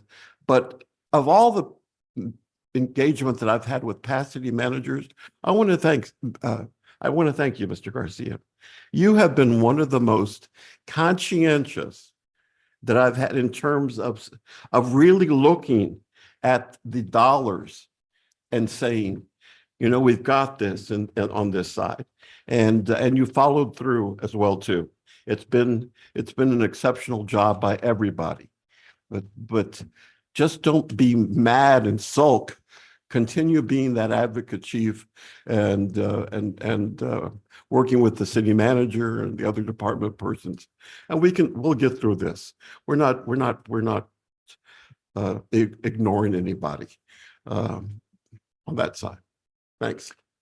Caesar, I would like to see for the council to endorse a plan that would get us from where we are today to facility upgrades, possibly including a new building if approved by the voters, right?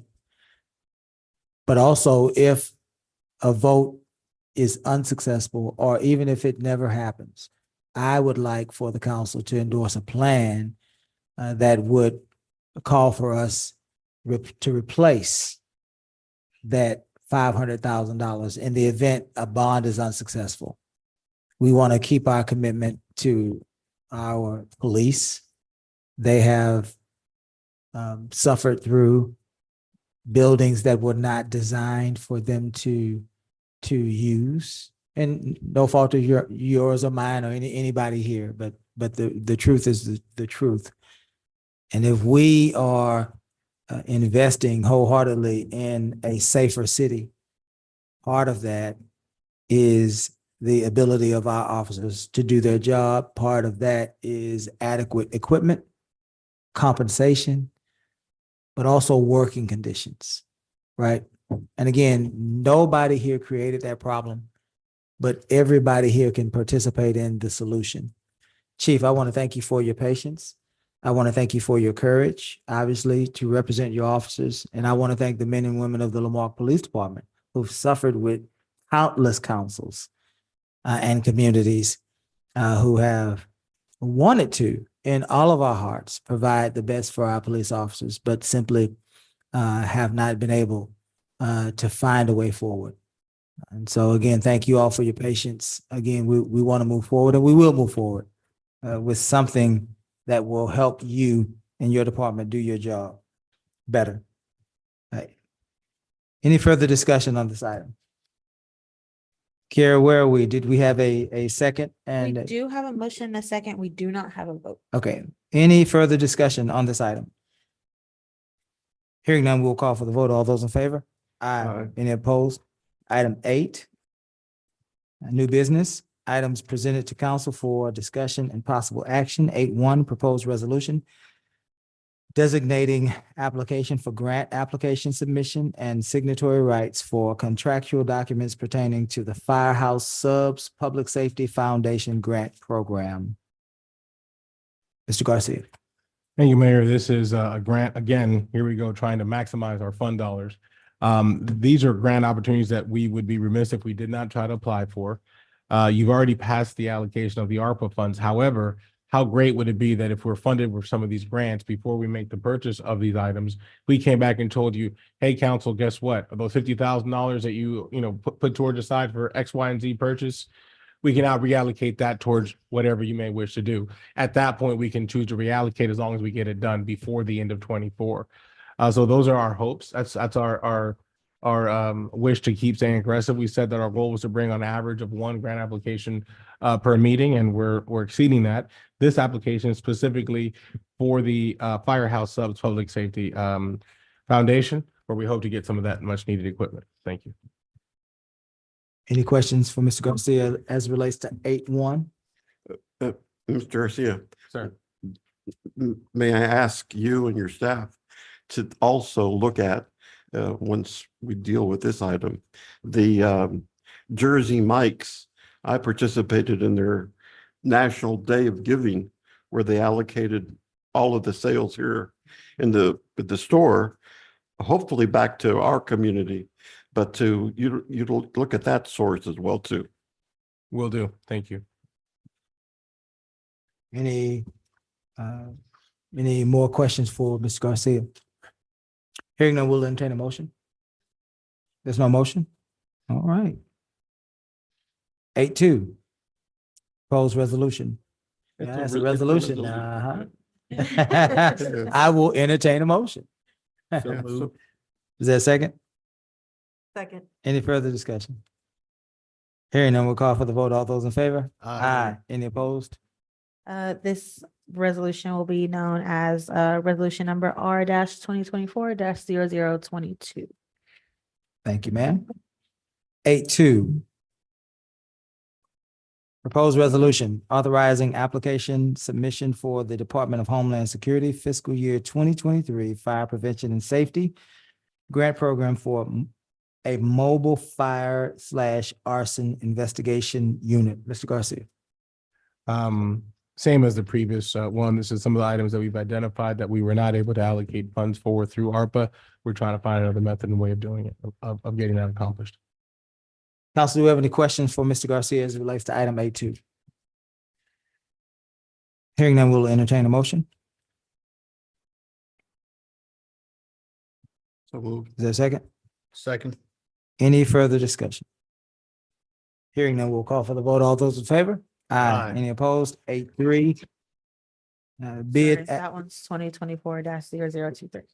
23. 8.3, bid advertisement. Discussion possible action regarding authorizing release of bid documents for the construction of the Mahan Boat Ramp project.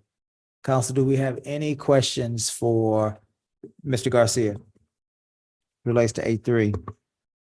Are there any persons here from the engineering firm?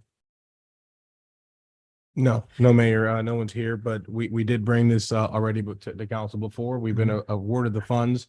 Next step is to release this bid so we can get the next steps done. The engineering, full documents are ready.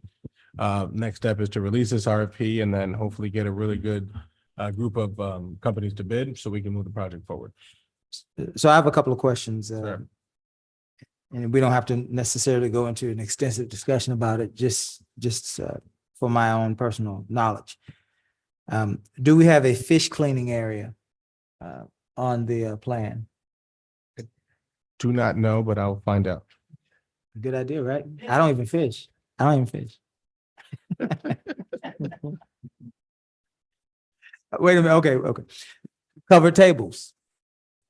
There are separate little pavilion areas that are there. And I do believe that they do include as an added alternate part of the bid to have them have covered shelter. Okay. You said as an alternate part? I believe it's an added alternate as part of it in case the funding allows to go that far. Okay.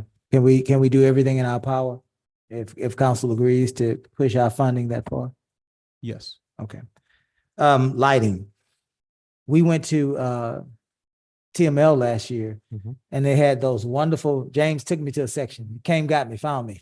They had these wonderful solar light, and you did too. And I think JB did. 4 or 5 of y'all did. Anyway, they have these wonderful solar powered lights, right? They're beautiful, beautifully constructed. Once you install them, they basically pay for themselves. Is there any thought to having adequate lighting, solar powered lighting out? Solar power would definitely be the best way to go due to where we actually are. That is one of the options that we've looked at. I believe there's not. Solar power? Okay. I think solar was an added alternate. It's on the plan. As solar? 9 proposed solar lighting, Okay. 9 total. There you go. Okay. So that's a yes. That is part of the scope. Sorry. Okay. The last thing, I know that, and I like the idea, but you brought up, and I assume it was you brought up the idea of the opportunity for us to house kayaks and paddle boards in some sort of a huge vending type machine where our residents or even visitors would be able to go and rent a kayak or paddle board from a vending type machine with their credit card, I assume. Use that on the bayou, and then when they're done, they would be able to place it in another bin or something of that effect. Certainly. That would generate revenue for our parks, for the maintenance of our parks and things of that nature. Do we have space for that? Space for it? Yes. The funding wasn't included to purchase that, but we would have We the do have space to space. accommodate it. Yes, Okay. sir. Okay. We also have that space at Han Bayou Park. We have brought that to Parks Board and they need some more time to deliberate on that. Okay. Those are all the questions I had for this this agenda item. Are there any further questions? Hearing none, we will then entertain a motion on 8.3. So moved. Is there a second? Second. Any further discussion? Hearing none, we'll call for the vote. All those in favor? Aye. Aye. Any opposed? 8.4. Memorandum of Understanding. Discussion possible action regarding the establishment of a memorandum of understanding between the city of Lamarck and the DePelchin Children's Center. Is there any person here tonight representing the DePelchin Children's Center? Mr. Garcia. There is not, but I know Amy's been working on this project, so if any specific questions, we may need her to discuss it, but basically, the idea is to establish this MOU. They do support children and families through parenting, and helping to ensure that the children have have the care and support that they need. Amy had the pleasure of meeting them at a local meeting and discussed possible partnership of some of the things that we could do. She did so on March 26th, and here we are today bringing forward an MOU with that group for us to potentially move this forward. This is a no impact MOU. They simply want to start providing classes at our library. Right. And the key component of this is parenting classes. Is that right, Amy?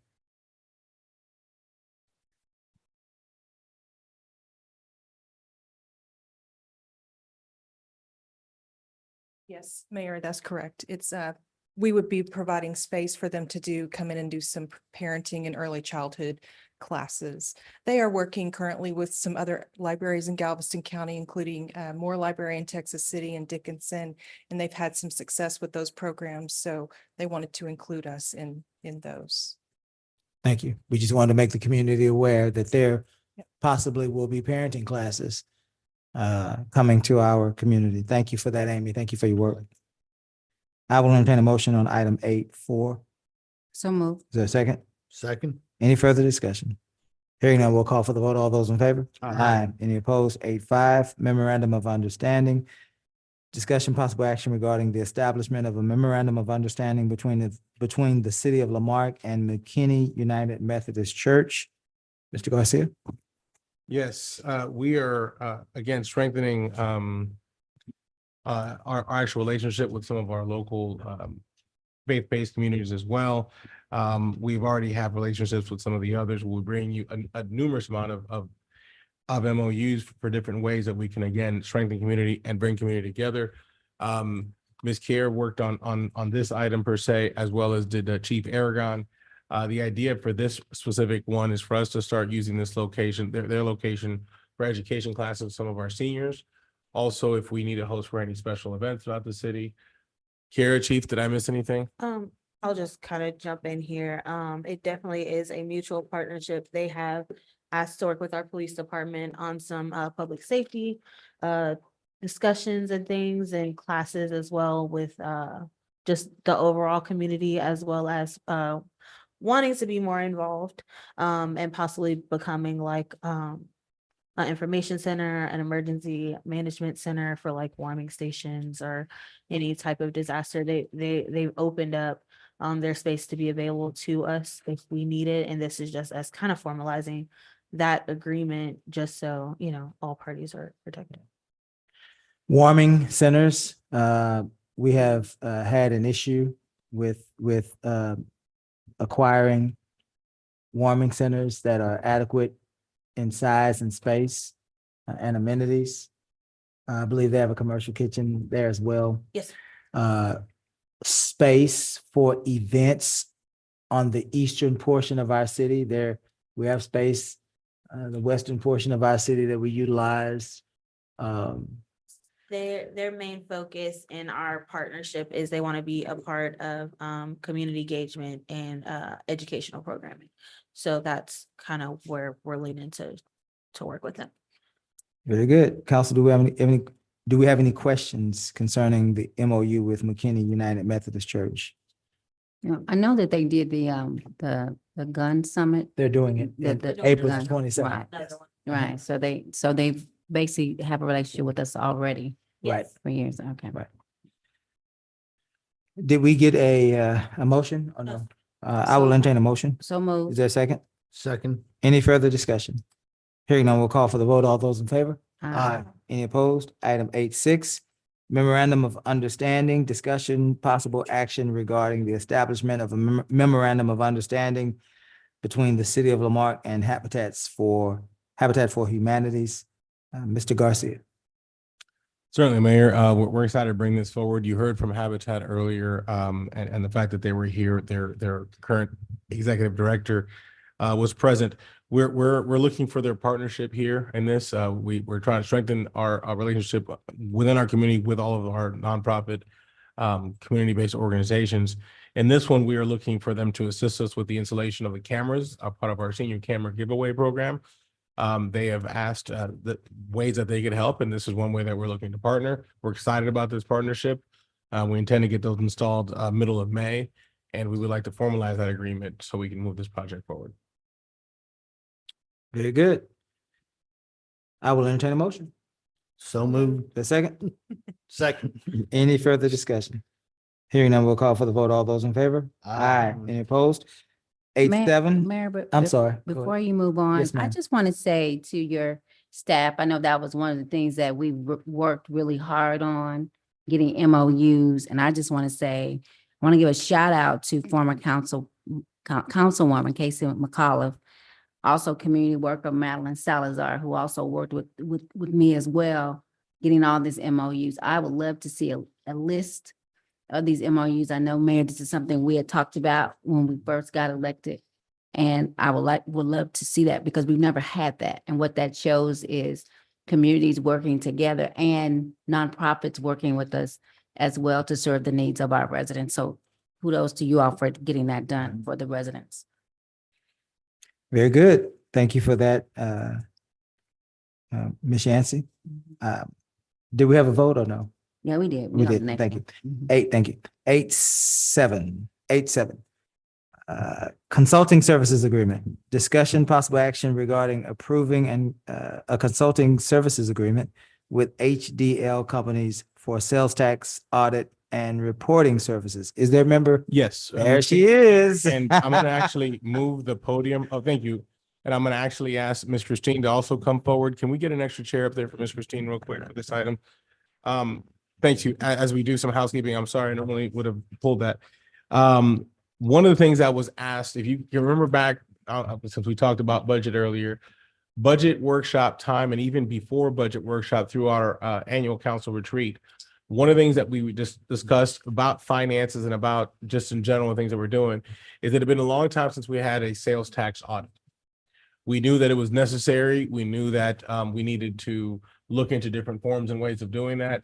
We want to make sure that we're getting our fair share, that what we're getting is ours, and whatever we're not getting, that we could recoup. In doing that, we have sought some partnership, and we have a company here, Ms. Katie, who's here joining from HDL, is here to present to us tonight. If we have any questions about this agreement, we are also looking into a joint agreement with our EDC in this capacity to move this forward. I have Christine here. Christine has had the pleasure of working with this company at other cities as well. Very reputable, and I would like to turn it over to our guest, please. Hello, how are you? Doing well, thank you. Would you introduce yourself for us? Yes, sir. Appreciate y'all giving me the opportunity to come and speak with you Let's bring it down. more. Yeah. Yes, ma'am. Yeah. Sorry. Thank There you. you go. Thank you. Appreciate the opportunity to come and speak to you about our services. Had the opportunity to engage with Mr. Garcia, Ms. Turner, and also Mr. Getty from the EDC over the last couple of months. And so I wanted to provide just a brief history introduction about our company. We have been providing sales tax administration services in the state of Texas since 2007. And in 2017, we were acquired by HDL companies.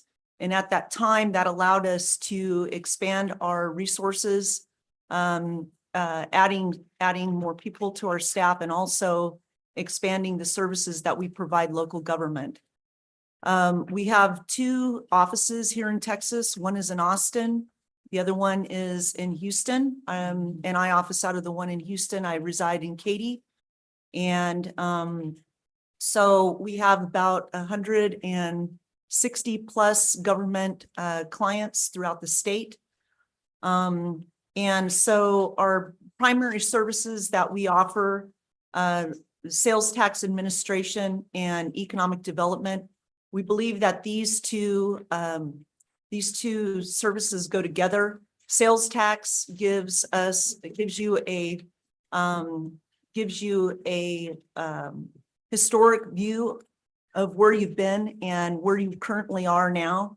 And then economic development can pave the way into assisting in making future decisions for the city. And so we believe that these two services go together. The Lamarque sales tax is 8.25%. And breaking that down, economic development, economic industrial development 4A is 0.5%. Property tax relief is another 0.5%. The city retains 1%, and then of course the state charges 6.25%. So our sales tax administration is divided into two parts. And the first part is monthly reports. We have a suite of reports that we make available to our clients through an online secure portal. And so our reports are meant to tell a story. They start from a very high level, giving you a history of your sales tax, trending information, who your top 10 taxpayers are. And then they dive into very deep, very specific information about taxpayers. And so with that, we also offer unlimited consultation.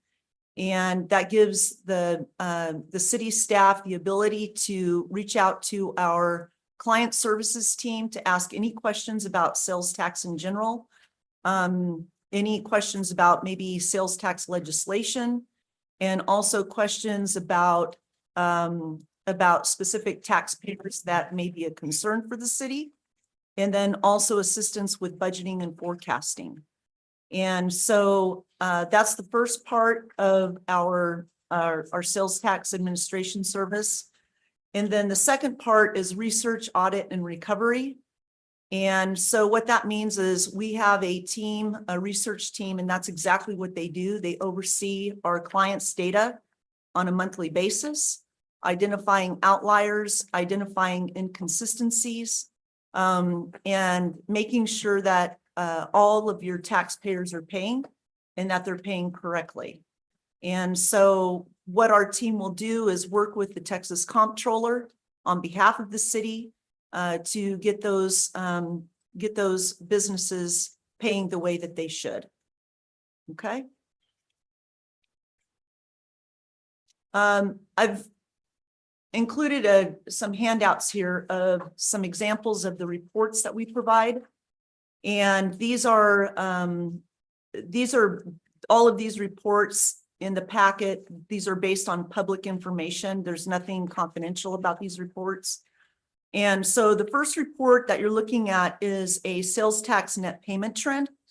And this is one of the examples of the reports that can be shared in an open meeting with council, but it gives y'all an idea of historically how your sales taxes performed over the last 5 years. And so you can see on the right-hand side, it also compares month over month versus a year ago, dollar and percentage wise, and then also fiscal year to date. And then of course we include some bar charts down at the bottom, comparing to the previous years. You can see in the middle, there's a 12-month moving average trend line.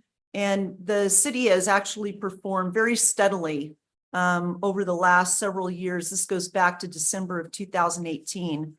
But you can see that the sales taxes steadily increased over the last several years. Down below is a traffic light chart. And so basically green means you're up for the month over a year ago, red means you're down. And then on the next page is a sales tax payment detail. And this is, we like to draw attention to this report because we feel it's important that our clients understand the breakout of their sales tax payment. And it's not just the dollars that go into the bank, but what is impacting that payment. And so we like to focus on current period collections. Okay, that is your organic growth. Those are the taxpayers that pay regularly, they pay on time. And then down below is where you have kind of a lot of noise, is what we can call it. Prior period, future period, and audit. Those are all revenues that belong into a different time period. They don't belong, in this case, in the month of March, but they belong into a different time. So current period collections, when it comes to budgeting efforts, those are the numbers that we like to encourage our clients to look at, because it's more than likely the prior period, future period, and audit that you see below are not going to occur again for the same period next year. And so down below, you see in the net payment fiscal year to date that the city is down 0.3%. Well, if you look at the current collections up on the upper right-hand side, the city is actually up $88,000 over a year ago. The city's up 2.6%. So it's all of the anomalies below that are, creating somewhat of a facade that the city is down in their sales tax. If you look at like audits, for example, it's showing that the city is down almost $66,000 versus a year ago. Well, again, the audit from last year, you received a big credit of $59,000. And so fiscal year to date, and then this year, down over $6,400 from for this fiscal year. So it kind of creates a false pretense here that the city is down 66,000. So whereas current period collections are actually up over 2%. So that's a little bit about, the payment breakdown. And then if you go to the next page, this is similar to the previous report, except for this goes back historically to October of 2021, and showing the payment breakout. And you can see that over the last probably couple of years, there's been a lot of activity in prior period, future period, and audit collections. Back in December, there was a deallocation of about $40,000 from the city. And then as recently as February, there was another deallocation of about $6,600. So we think that providing information to the city, understanding your sales tax base is important, and not just the monies that go into the bank account. The last report that I would like to share is this is a trend report that's comparing the city against your neighbors around you.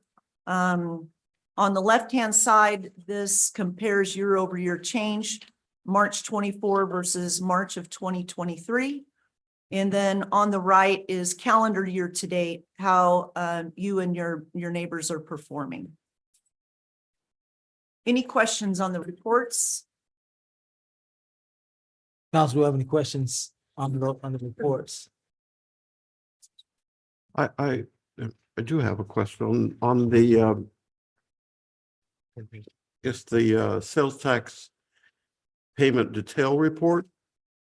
Yes, sir. You use the term for the 2023, and then the month of 2024, the term deallocation. Nice fancy word, but basically we had to pay back some money. It was taken from the city and back to the Texas Comptroller. For what's the reason that happened? Do you know?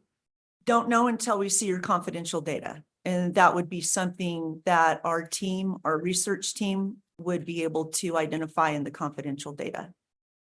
And Ms. Turner, if you know, right, if you know, or city manager, this line says audit collections. Who conducted this audit then? This was your work. It was not- I think the comptroller. Oh, the comptroller, and then you just, Comptroller's office. they did, Now, if we wanted to, for example, answer your question, what does those figures mean? yeah. That's where we would need some assistance, and that's what we're bringing for you tonight to be able to. Well, I mean, I did hear that you would be identifying our 10 largest sales tax payors, basically, Yes, sir. or entities. Yes, sir. And well, deallocation, that 40,000 is significant. It, Yes, sir. thanks. Any other questions on the sales tax reports? So is there any overlap with what Lynn does for us? There wouldn't be This has, overlap no, ma'am. At all? I'm just checking because I No, know I know what- this is sales tax. This they is do sales tax. property They do property tax to help us with the collection of property taxes, one of the things that they do. But one of the things that we talked about, could you make that smaller a little bit so we can see both on one page there, Kyle? This is our current sales tax report, and you could see, although nice and colorful and better than probably what we had before, it is something that what you have in front of you as a sample that was just provided as a sample for tonight is much more comprehensive, that we have pinpoint access to be able to check at any time and not have to wait for the comptroller to send us information. So you've asked, we've brought a solution, and it's your will if we want to proceed. If I could, a follow-up, I'm still, would you please explain who's conducting the audit? The audit of the sales tax is an ongoing activity of the comptroller's office? Yes, sir. Okay, so then under this particular agreement here, if we enter into it, what's your company's role, if at all? What role, if any? So we oversee the city's sales tax. We have a team that will oversee your confidential data and identifying outliers, identifying your sales tax payers and making sure that they're paying correctly. If we suspect that there is a business, say for example, there's a business that is that's paying a neighboring city that resides within your city, and we suspect that they're not paying correctly or they're not paying, we will submit that to the Texas Comptroller for an audit. So the only entity that can actually do a true audit is the Texas Comptroller. But we oversee the city's data, making sure that everybody is paying. And if we suspect that there's a lot of nuances to sales tax. Yeah. So you can have, say, for example, there's difference in landscaping and hardscaping. And one is taxed where the service is performed. The other one is taxed based on the location of the business. And so our team is highly skilled in identifying the nuances of sales tax. And if we suspect that a business is not paying correctly, then we will submit that to the comptroller. The comptroller will then conduct an audit, and that will either result in it being legitimate or in a correction. And at the present, your expertise extends as well to sales activities of say like an entity like Amazon.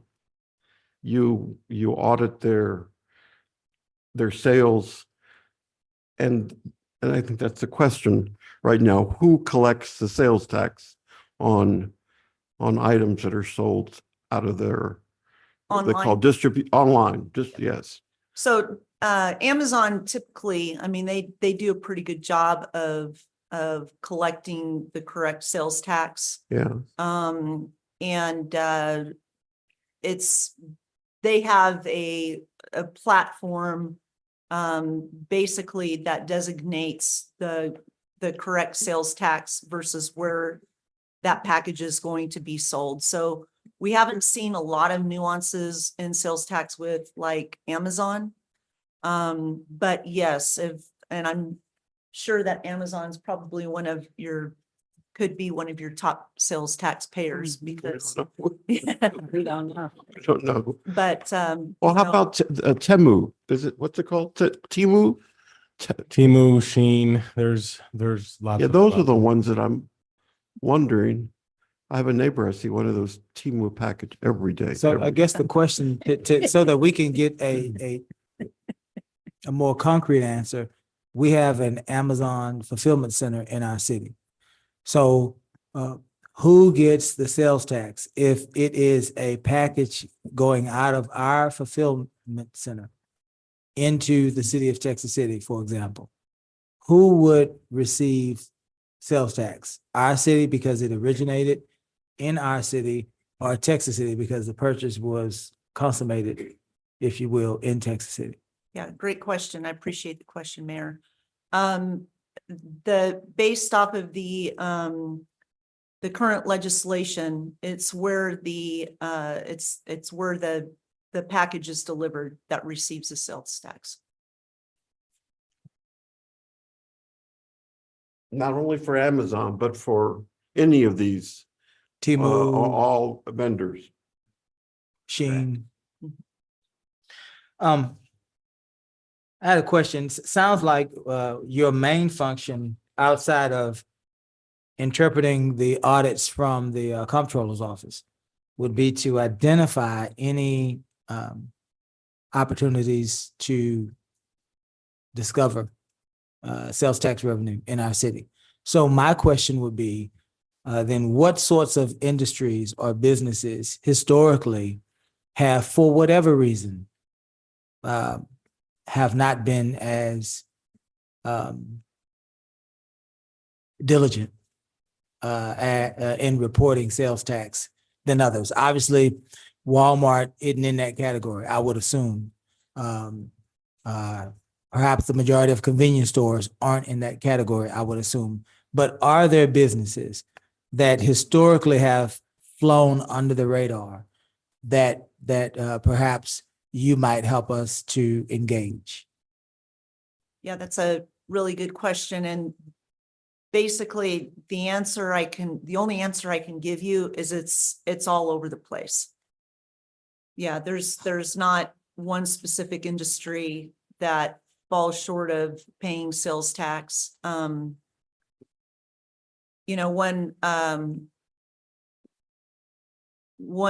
thing I would like to mention is if you have like construction projects that are happening throughout the city, when they come in and get their construction permit, is the city asking for their sales tax ID number? So, and that creates kind of a sentinel effect as well. Once they know that, they're remitting their sales tax ID number, that also will, probably help them pay their share. Do you know, is that part of our process? I do not know that's part of our application process right now, but We do ask for a sales tax certificate within the city of Marque with a business that pay sales tax, kind of construction or kind of permits.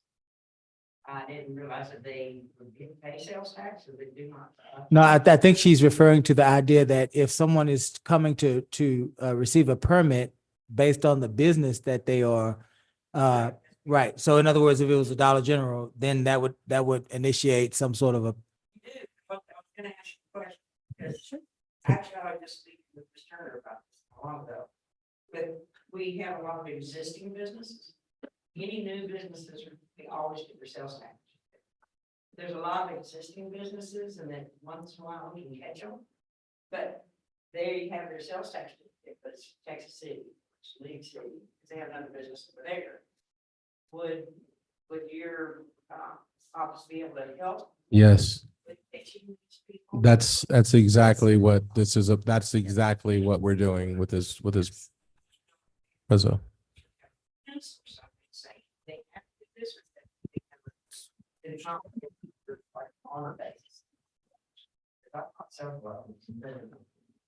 They're paying sales tax to lead city when they shouldn't be doing it. That's part of this process and part of what this agreement would handle. Not only is it the reporting, but it's also the finding of any of these folks who may not be properly paying sales tax. And I do caution, the only thing about that is also maybe true is it could be the other way around.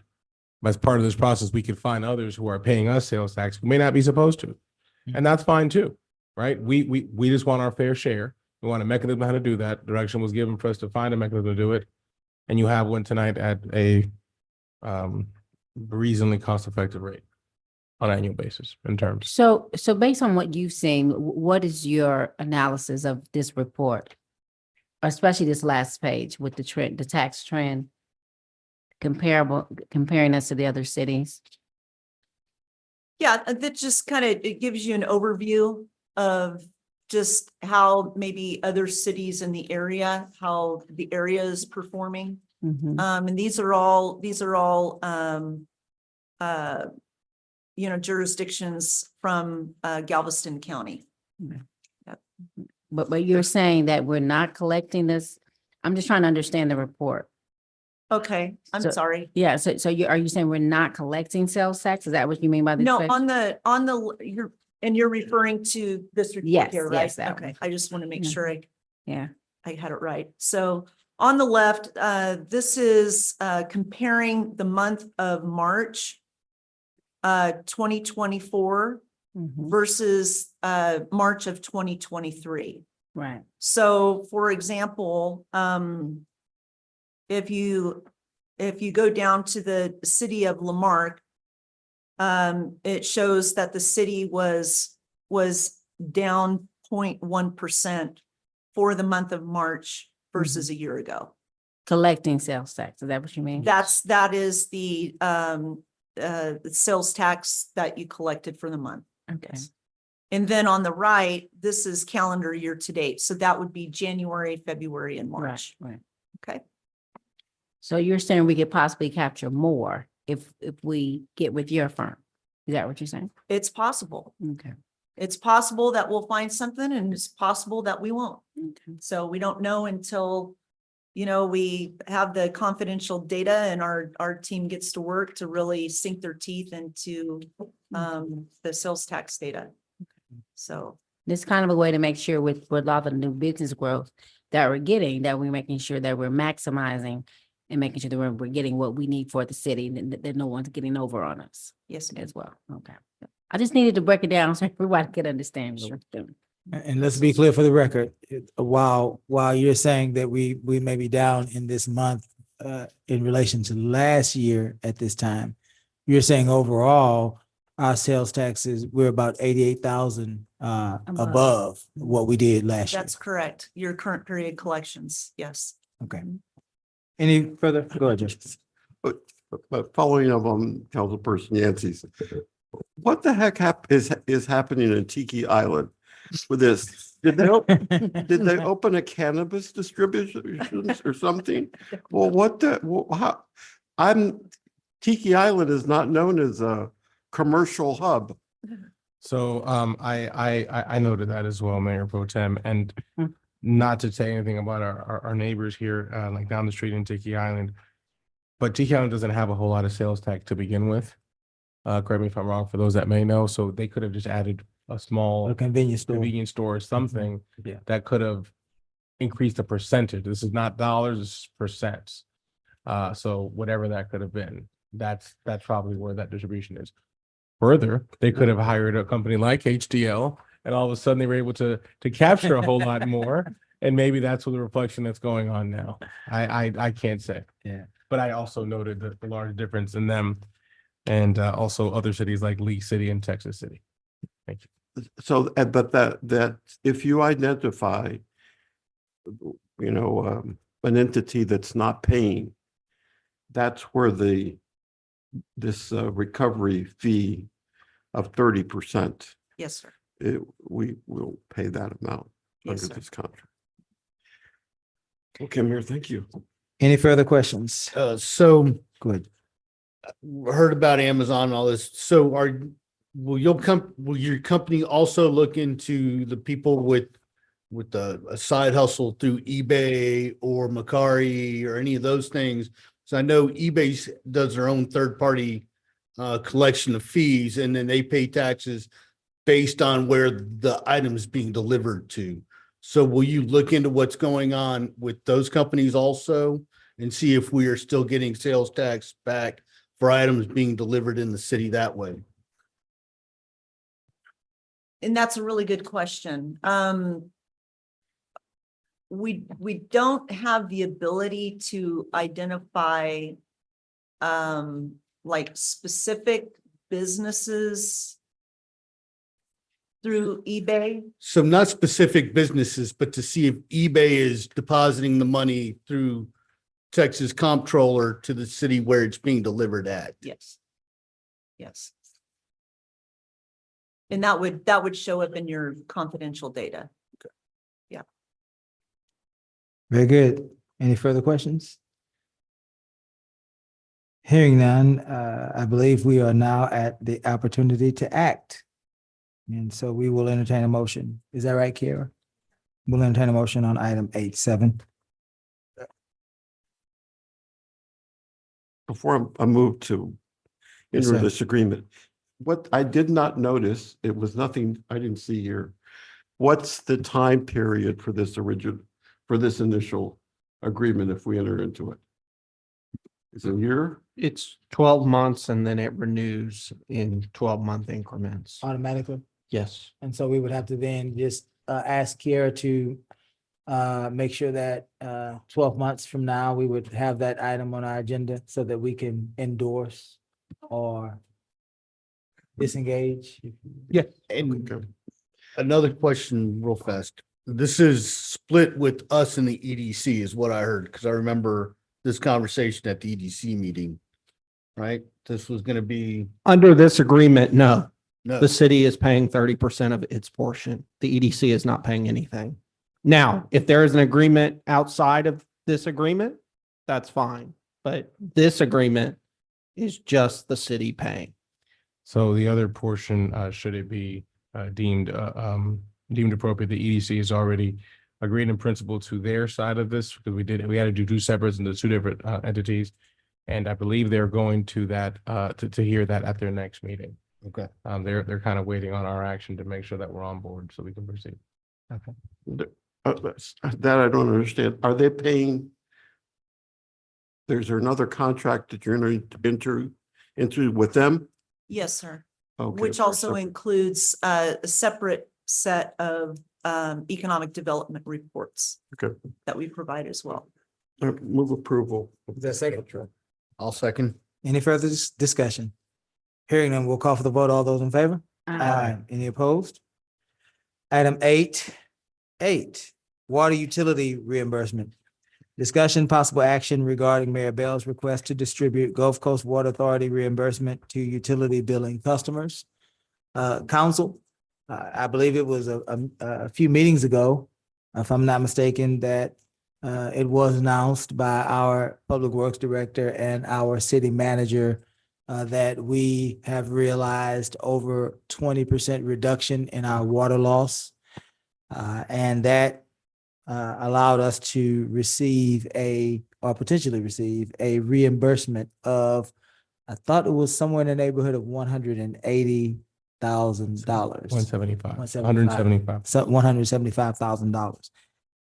I brought this item because several constituents asked me to bring this item because if there was a reimbursement, we should, council, have an opportunity to vote on what we should do with that reimbursement, and a rebate to our citizens should be part of the discussion. Now, having said that, I visited with Mr. Garcia, who has in mind a few things that he would like to recommend, I'm sure, to this council on usages for that rebate. Perhaps council may have a few things that they would like to see. And so there is no pressure here from me. I won't use any debate skills or political rhetoric to try to sway anyone. But I'm bringing this on behalf of our constituents because they have a right to have this considered. And so my proposal is that we offer them some sort of a rebate, and I will yield the floor to Mr. Garcia so that he can certainly express administration's recommendations. Certainly, Mayor. Thank you. One of the things that we discussed as part of, and going back to ARPA allocations, one of the things that we discussed being able to do was indirectly being able to pay for some of those water line costs of some of those projects in order to reduce that amount from the ARPA allocation and thus increase it in other areas. In this case, for the majority, everybody selected to do so and concur with that and do so more for streets. That's where we stand now. That's the direction that we've pretty much taken based on the allocations that were approved earlier tonight. Noble, very noble effort. We serve, and don't quote me on the number, I believe we're hovering over 8,000 different actual water service customers. So $175 equates to about a $20 overall rebate, $21 and change. Not knowing the exact number, so don't quote me on that number, but if you just take 175 divided by 8,000, 175,000 by 8,000, you'll notice it's about $21 and change. What that would result total over the course of 12 months, it would equate to about $1.80 something per resident. Again, it's your will, council. We'll do it as needed, but we're ready to move forward in whatever capacity necessary. Very good. Council, do we have any questions for Mr. Garcia or any comments as relates to this rebate idea? Well, I'll go. Go ahead, Jim. We made an effort, what, was it 2 years? 2 years ago then, right? Yes. We started, we said we had a challenge before us. And we should submit this, by the way, as part of a problem-solving effort. And we remember we had meetings here, and let's get everybody involved. And that's how Mr. Ross became involved in city activities. And he got excited about the water bill and had some great ideas. And that qualified him, right? Oh, yeah. That was a spark. That's what we needed. And I said then, and I'll continue to say, that was only the beginning, right? Because I said, look, we've got this 60% water loss, and it's been here as long as I've lived here, and nobody wants to deal with it. And that's why I had voted against those purchases, as you know, for water. That I said, no, let's deal with the problems that we have with our broken infrastructure. And council at that point, and council today still has that backbone to say, the resolve, we've got to deal with this. And we came up with this, with our a creative billing mechanism as well too. And part of that is when we have a one-time success, that doesn't, at this point, let me make that clear. At this point, that doesn't mean, we start sending out, what did you say, $1.08? $1.08 per. Roughly $1.80. Yeah, depending on the $1.80, $1.80 something. So, for 12 months. but we can still continue to reduce the water loss as we're attempting to do. And what we're not remembering is that when we passed the water usage, actually the second part of the plan was we're going to increase, there's another water increase within that plan. And that's what we were able to accomplish. We eliminated further increases in the water rates of our residents in the city of Lamarque. Whereas other cities have not been able to do that. They've continued to increase. At this point, we're on the lower side of the water rates in this, of cities in this county as a result of the work that was done. So I can appreciate and understand that question, right? What are you going to do with that money? Well, we're reinvesting it. We still have not won the battle. No, the war. We still won the war. We won a little battle. Right? Yeah, we won a little battle. And so we're still in this war, and it's going to take a little bit more to really, really seriously say, hey, we made achieved the victory here. Any further comments, discussion? I have, so this 175, that was for the quarter, or was that for last year? That was last calendar year for the entire Last year. calendar year? So I know 2 years ago when we started all of this, we talked about any excess was going to go to fix our water pipes, so that we got down to less than 20% water leakage throughout the city at any given time, because just getting to zero is almost physically impossible. So a rebate's great, but I know on Saturday night specifically, as the bar manager at the VFW was calling me as they were trying to find out whether they were shutting down for the night because they had no water. Nobody could figure out what was going on. And I was in cold and flu meds at the time. That's a business that didn't have water service. So I think it's more important that we reinvest into our pipes before we're giving back $1 to somebody over a month. And once we get to a position where our pipes are new, then we can reevaluate where our city is. However, I do want to say that 2 years ago, when we started this, the city was subsidizing everybody's water bill. Now we're at a point where we're getting money back. And that's pretty impressive in 2 years. Absolutely. Any further questions? Further, if I could just add, not only that, but we were scheduled to have another increase this past October.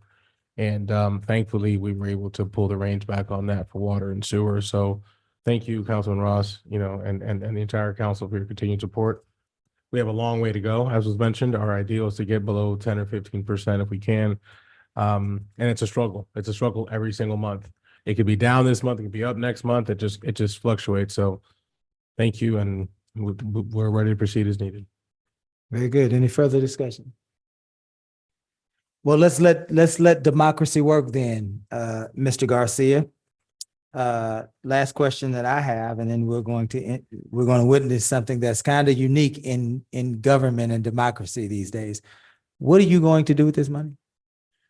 As was proposed during the ARPA allocation, we're proposing to move these funds and anything else that we could hopefully save in the future.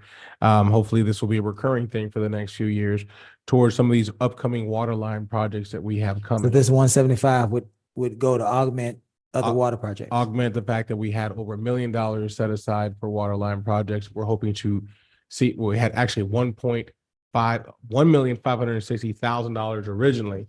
We're hoping that over the course of the next 3 years that we're able to augment some of those costs to reduce that, so we were able to allocate towards streets. That is our intention and our plan. Absolutely. We're about to see democracy work because my tenure as mayor, I have facilitated and tried to facilitate a council that votes their conscience, whether they vote with me or not. And that's the beauty of our council. We can disagree and still work together, respect each other, and actually like each other. So let me do this, and I can stand alone. I have no problem with this. I am going to make a motion that we provide for a reimbursement for our utility billing customers that is consistent with the $175,000 rebate that we receive from Gulf Coast Water Authority. That is my motion. Is there a second? Say your motion one more time again, I'm sorry. My motion is that we provide for a reimbursement to our utility billing customers that is consistent with the $175,000 rebate we received from the Gulf Coast Water Authority because of reduced water usage. But you were saying you were gonna use the money for pipe programs or something. That's what you were suggesting. Well, that's one of the things that we've tried to allocate was towards fixing water lines. I second that motion. There is a motion and a second on the floor. Any further discussion? Hearing none, we'll call for the vote. All those in favor? Aye. Aye. Any opposed? Nay. Very good. The motion dies 3-2, and we are still in love with one another. Imagine that. So I know before we go on, so the rebate, when I did the calculations, would have been like $35 given back to the residents on the water bill. No, man, it would have been 21 and change. You take Okay. 175,000 divided by roughly 8,000. I know Oh, we're- I 8,000. know we're Okay. growing. We're more than 8,000 right now. Right. But since I didn't have that number, I wanted just a round Yeah. number. Cause I remember we talked last time, I thought the utilities account was like $5,000, but you're saying. No, ma'am, like it was 8,000. about 7,000 and change, and and the city keeps growing. Okay. We're hovering over 8,000. Okay, all right. Very good. We're now at the city manager's report. Caesar, you have 2 items. Council Caesar has 2 items on the manager's report. I would like to ask a question about 9.2. Does anybody have any questions about 9.1?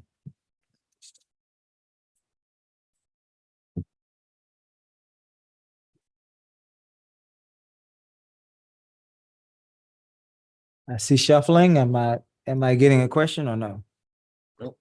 Nope. No questions. All right, 9.2. Does anyone have a question for about 9.2? What's the percentage again for that? For For which one? 9.2, for retention? So right now, we're at over 90% retention. So right now, we have over 90% of our positions filled. A feat that we have not seen here for a very, very long time. Wow, yeah. So that my question is where were we a few years ago? Certainly. And what is our new, Pull this up. what's our new number in relation to cities around us?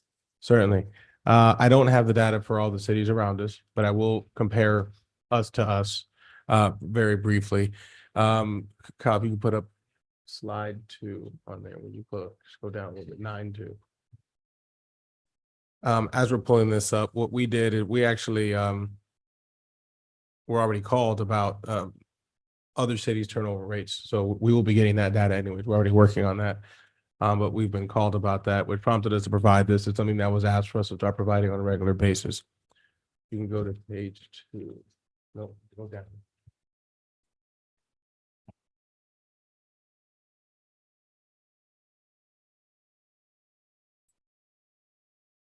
So as Kyle pulls us up, back in 2021, we really wanted to go back 3 years.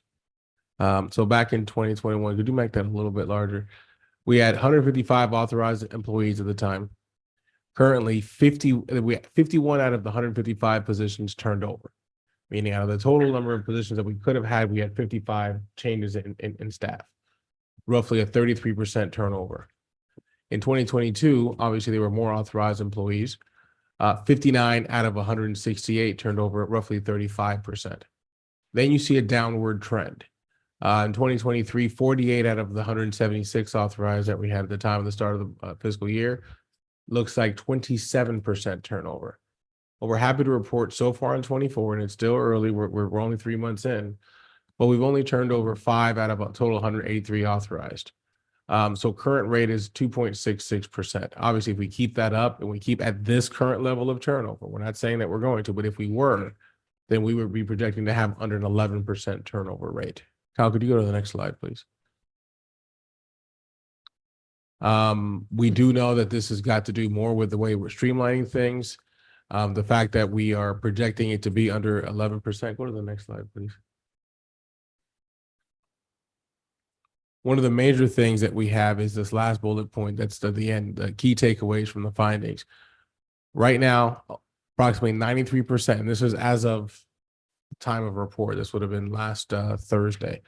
93% of our authorized positions of 183 are filled compared to normal positions. So right now, that would tell you that we're at a 7% vacancy report. Been in the cities for a long time, and that's a pretty decent number.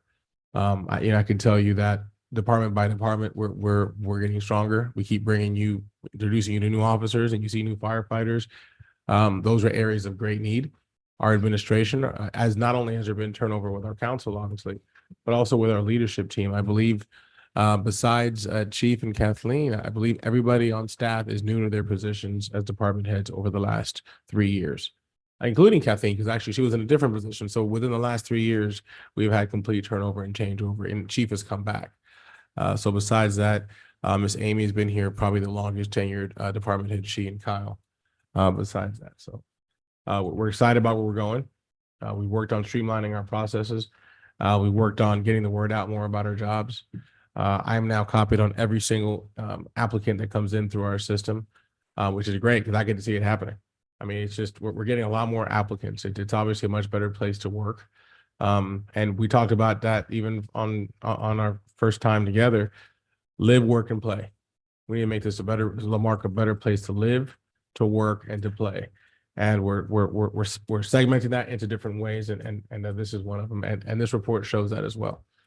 We have a long way to go with our HR process. We know that we've got some big steps to take, but this is just a small sign of where we're headed.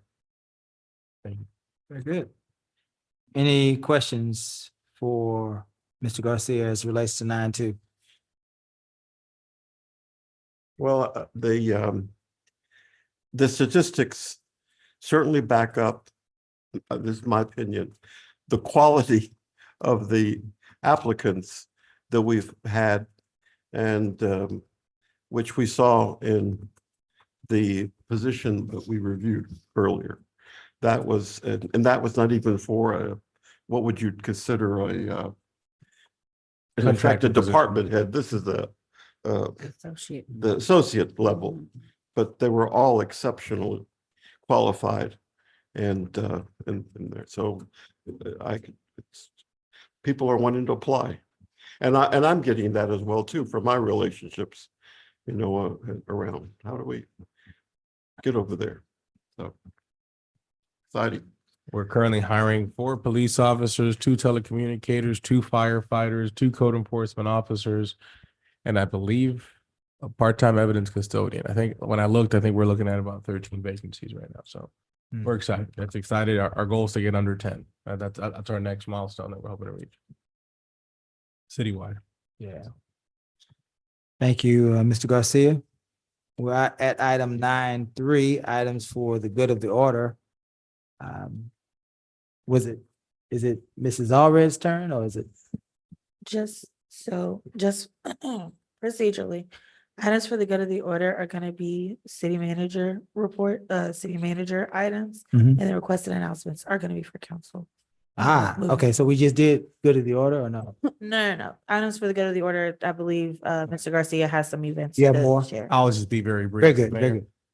Just to recap some of the items we talked about tonight, we talked about autism briefly. We had the group could not be with us tonight, but we are recognizing, as we are already for our relationship with CASA, that we are going to continue to light both the library and City Hall in blue in recognition of Autism Month. There is some information that has already started going out, if I'm not mistaken, and will continue to go out. Kyle, if you could rapid fire this Gulf Coast Water Authority. They have let us know that they'll be doing some water line maintenance beginning today. Some of the things that folks may experience is color changes or a taste or smell of chlorine in their water. This is part of their annual maintenance program. We just got this. We're going to, as you can see, as we've been here, we've worked on the marketing to get this out. This will go out probably, JB's probably already put it out, is my thoughts. So we want to make sure we also mention that from the dais. It'll be from April 8th to May 6th, in case any of your constituents ask. Real quick, the spring cleanup. Which one you got there? Sorry, I'll follow your order. This is our Great American Cleanup, which is coming up on May 11th. We're partnering once again with Texas City. on this event. This will be May 11th. Want to make sure we get enough volunteers to sign up. Please scan your QR codes. You'll see more stuff going out on this item. Which one? Yes. Mr. City Manager. I've been asked about this. Our older, I shouldn't even use the term older, some of our mature residents do not understand what a code thing is. You know, what do you call it? QR code, you know. We And also, so how do you send them? I mean, on the flyer, there's also a phone number and an email available. and it's at our city website, right? Correct. On that side. All of it's Okay. available in any of those facets. Okay. Thank you. We're also about to start doing some of these announcements in Spanish as well for some of our Spanish speaking residents as well. The spring cleanup, I want to remind everybody, it is a new location. It'll be off of Texas Ave. It'll be behind the A, B, and C buildings. It'll be this Saturday. We're looking forward to a great turnout. Please bring out your items. We're going to be marketing, pushing this heavily this week to remind everybody. And we look forward to a great turnout once again, partnering with our Keep Lamar Beautiful commission. Next up, we've got our Hurricane Huddle. This is an exciting event. We're merging several events together. We're having a Hurricane Huddle. We're having our municipal fair. We're also announcing again, once again, our partnership for All America City, and lastly, having a town hall discussion for anybody that would like to share any information. That'll be that we invited community partners. We're making sure people are aware, getting ready for hurricane season, which starts in June. We're hoping to have a great time. We're looking forward to getting the entire community out for this event. The flyer was just finished, and so we will start marketing and pushing this as well, haven't we? Which one do you have next? You have Eyes on the Mark? Well, I'll just remind everybody about the Eyes on the Mark program that we've got going on. We want everybody to please make sure that they voluntarily register their cameras. I'm urging everybody here in attendance, listening at home, on the dais, all of our city staff, so please register so we can keep this program very unique. I've already gotten a lot of phone calls about this, not just from our residents, but from other cities who would like to know more about the program and what we're doing. Along those lines, we have the Senior Camera Registry that we are hoping to also get out to everybody. We are ecstatic about the turnout. It's been 2 weeks since we announced it. We've already exceeded the request of the original 65 cameras. We've already started a waiting list. So now we'll challenge the community, businesses, partners, friends, anybody who would like to donate for the cause. We are seeking sponsorship for this. We're putting a sponsorship package together. We got from in like the mid 40s to like over 60 and then all to 70 in about a 3 or 4 day span. And that's before we even start reaching out to all of our residents who are, for example, qualified for senior discount through their water bills. So we know that the number is only going to go up. Again, reminder about the charm workshop. I think it is a great opportunity for us. Please mark your calendars. We hope everybody can make it out. And last thing I've got is the Heroes Village survey. I really hope everybody could, we really want to get feedback. It's a very unique program, very unique opportunity. I think it's great, but we're not going to move it forward if we don't feel that we get enough feedback on it. So we encourage you, encourage entire dais, all the board members, council members, and residents to please push that so we can get really good, accurate of any of our veterans in our community. And this could be new residents that could possibly want to move, that veterans who may want to move to Lamarck. They could also be qualified. So this is not just limited to City of Lamarck. It's just the project will take place in the City of Lamarck. So we want to get this out to everybody who may be interested, even if they're a veteran from another city or want to possibly even consider relocation or are in need of a home. Mm-hmm. That concludes our items of the good of the order. Thank you for your time today. Thank you, Caesar. Is it Melanie's turn or James's turn? I can start. Thank you, ma'am. I just wanted to remind everybody that this week started Galveston County Fair and Rodeo. It's all of the students in the county that are going out doing their showing their animals, and it's a great event for everyone. There's something for everyone. There's concerts, there's food, there's all kind of things. So please get out and support the community. Thank you, ma'am. Just want to reiterate the cleanup, spring clean this weekend. Can't do much more than that. Want to make sure that I push this date out, even though it's still about a month away, May the 4th at the library.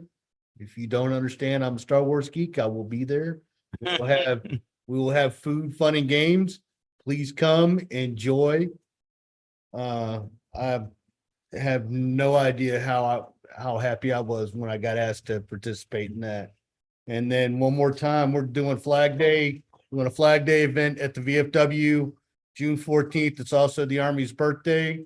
So make sure you come out. We will have stuff for kids during the day, selling some hot dogs, gonna do a flag retirement ceremony. About 7:30, everybody's gonna be invited in the hall, cut the cake, have our oldest and youngest Army veteran to cut the cake. So make sure those dates are pushed out and I'll keep pushing them until we're there. So thank you. Okay, we have Stop the Violence Week is coming up April 14th through the 20th. We have the church service on Sunday, Mondays, the leadership conference at COM, Wednesdays at Community Fireside Chat at New Hope Bible Church here in Lamarck. Friday, everyone's going to the concert, so we didn't do anything that day on the 19th. And the 20th will be at Lamarck High School, where we'll have a community fair. We normally have about 20 vendors. This is our third year doing this. One of our goals was to reduce crime by 10% overall by when we first implemented Stop the Violence. And I'm happy to say that the city of Lamarck, we have reached 11% overall crime is down. So we hope that Stop the Violence has helped to fulfill this council's goals of reducing crime. And it's nice when, even before you start planning, that the kiddos and young adults that have participated in it begin to call you for when it's going to be. So they've talked to us about a midnight basketball program, which Ricky Nicholson at the high school would love to host in the city to keep kids off the streets in the summertime, because we know that's sometimes when crime does go up.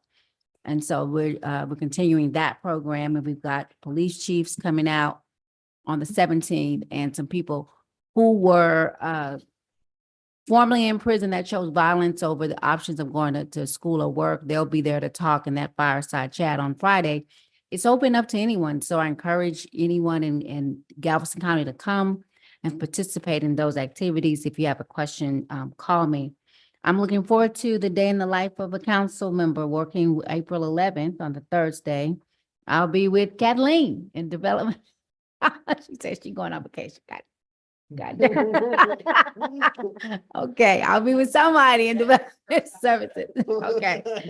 It was in my email. I'm gonna say, I'll reschedule mine then, because I have to go with Kathleen. No, I'm playing. It's okay. It's okay. Second Saturday, after you go clean up, they're having the open mic at Art of Coffee every second Saturday. As we try to get the open mic spot here in the city of Lamarck. And if you notice, that it's a culture where they do that in every city. We didn't have one, so we started one at the Art of Coffee, 12 noon, second Saturdays, and we hope to keep that going. And you can go ahead and put me down for $500 toward the Eyes of Lamarck for my discretionary funds to try to get more. Everywhere I've been going, Mayor, everyone is asking me about Eyes on Lamarck. So we'll go ahead and use some of our funds towards that as well. And I'll help. How much is each one to get a sponsorship? We're working on the exact amount, and we're Okay. looking at reducing that amount. Now that we've passed the agreement tonight with Habitat, that'll reduce the amount. So when we do some math on that, and Okay. I'll send that out to everybody. All right. We're gonna put a package together now, because the need is so much more. Right. We thought it was gonna be closer to about $100 per camera. That's what we were hoping with install. Now we're working on the back end. Because we do have some churches that are interested in that. I mentioned that to Absolutely. them, and they may be willing to pitch towards that to make sure their will- older members that live in Lamarck have that. We'll make sure we put a package together and get it out pretty quickly. All right, thank you. And that's all I have. Thank you. Very quickly, and Chief, one major item that I'm hearing, I keep hearing about, and that's on that, with the TxDOT construction, that has not reduced the speed demons out there on 1765 and along the feeder road. They are speeding there along, and they're running the red light too over there. And I say that because we have the hotels there on the Texas City side, and you see more and more of our individuals that are visiting the area, walking over to the Walmart and doing shopping and even the Starbucks. And I hope that I don't know what we can do. I'd love to talk about, see what can be perhaps more signs of beware of pedestrians or just slow down, stupid, something like that. You know, we don't need somebody to lose a life out there. And I think TxDOT has a role in that too, somehow with regard to that. As Ms. Yancey, I'm excited about the annual day where a life, day in a life. And I'm excited because I'll be here as the city receptionist. And so come and visit here. I promise I'll have a goodie bag for everybody that comes up on that day. Okay? I appreciate it. Thank you. And God bless us all. Thank you, Mayor Pro Tem. I will be with the police department. You didn't know that, Chief? I said, when we do the day in the life, when the council participates, I will be with the police department. Absolutely, absolutely, absolutely. I wanted to share with us, to remind us that our city is a nationally recognized city. That in fact, there are programs that are going on in our city that have received national recognition. I don't think that we understand what that actually means, that the city of Lamarck, as small as we are, have programming. Safe City Initiative is a nationally recognized program for its innovation and effectiveness. The Lamarck TV is a nationally recognized program. The entire Capital Improvement Committee, in conjunction with the application that Caesar had recommended to us and helped us to provide for our community members. You remember we had the budget where you would move things. That is a nationally recognized program. Lamarck, a few years ago, the city that was referred to by many around us as the armpit of our county, is now a city that is home to at least 3 nationally recognized programs. This Eyes on Lamarck program has the potential to go throughout this country. We had, I believe, what was it, 65 places and spaces for cameras. We have, in the first week, exceeded requests. We are now on the waiting list. Ms. Yancey, thank you for contributing to this program from your discretionary funds. I believe there are a few other institutions that are waiting in line to contribute. So we're possibly going to be upwards of 150 Ring doorbell cameras for our seniors, some of the most vulnerable in our community. Again, a nationally recognized program. Also tonight, I'll share a few things with you that we were able to accomplish because we were able to do some diverse things for our community members. Tonight, it is official. We now have, or we are in the process of officially reconstructing an entire street maintenance department, a whole department out of nothing. There was nothing there. And now there will be a street department with people, with funding to be able to repair streets. There's a parenting class for some of the young families in our community, families who love their children, but simply don't have the skill set to be able to manage. We went through our processes where we've tried to apply for grants to stretch our dollar. We've partnered with entities that will help us to see if there are other dollars that we've not discovered. Speaking of HDL and the sales tax, potential sales tax audit, all in one night. And then there's Heroes Village, another innovative project that allows for our city, a city our size, to be a leader, a national leader in providing housing for veterans. This is Lamarque. This is a city that's 20,000 people strong, leading nationally.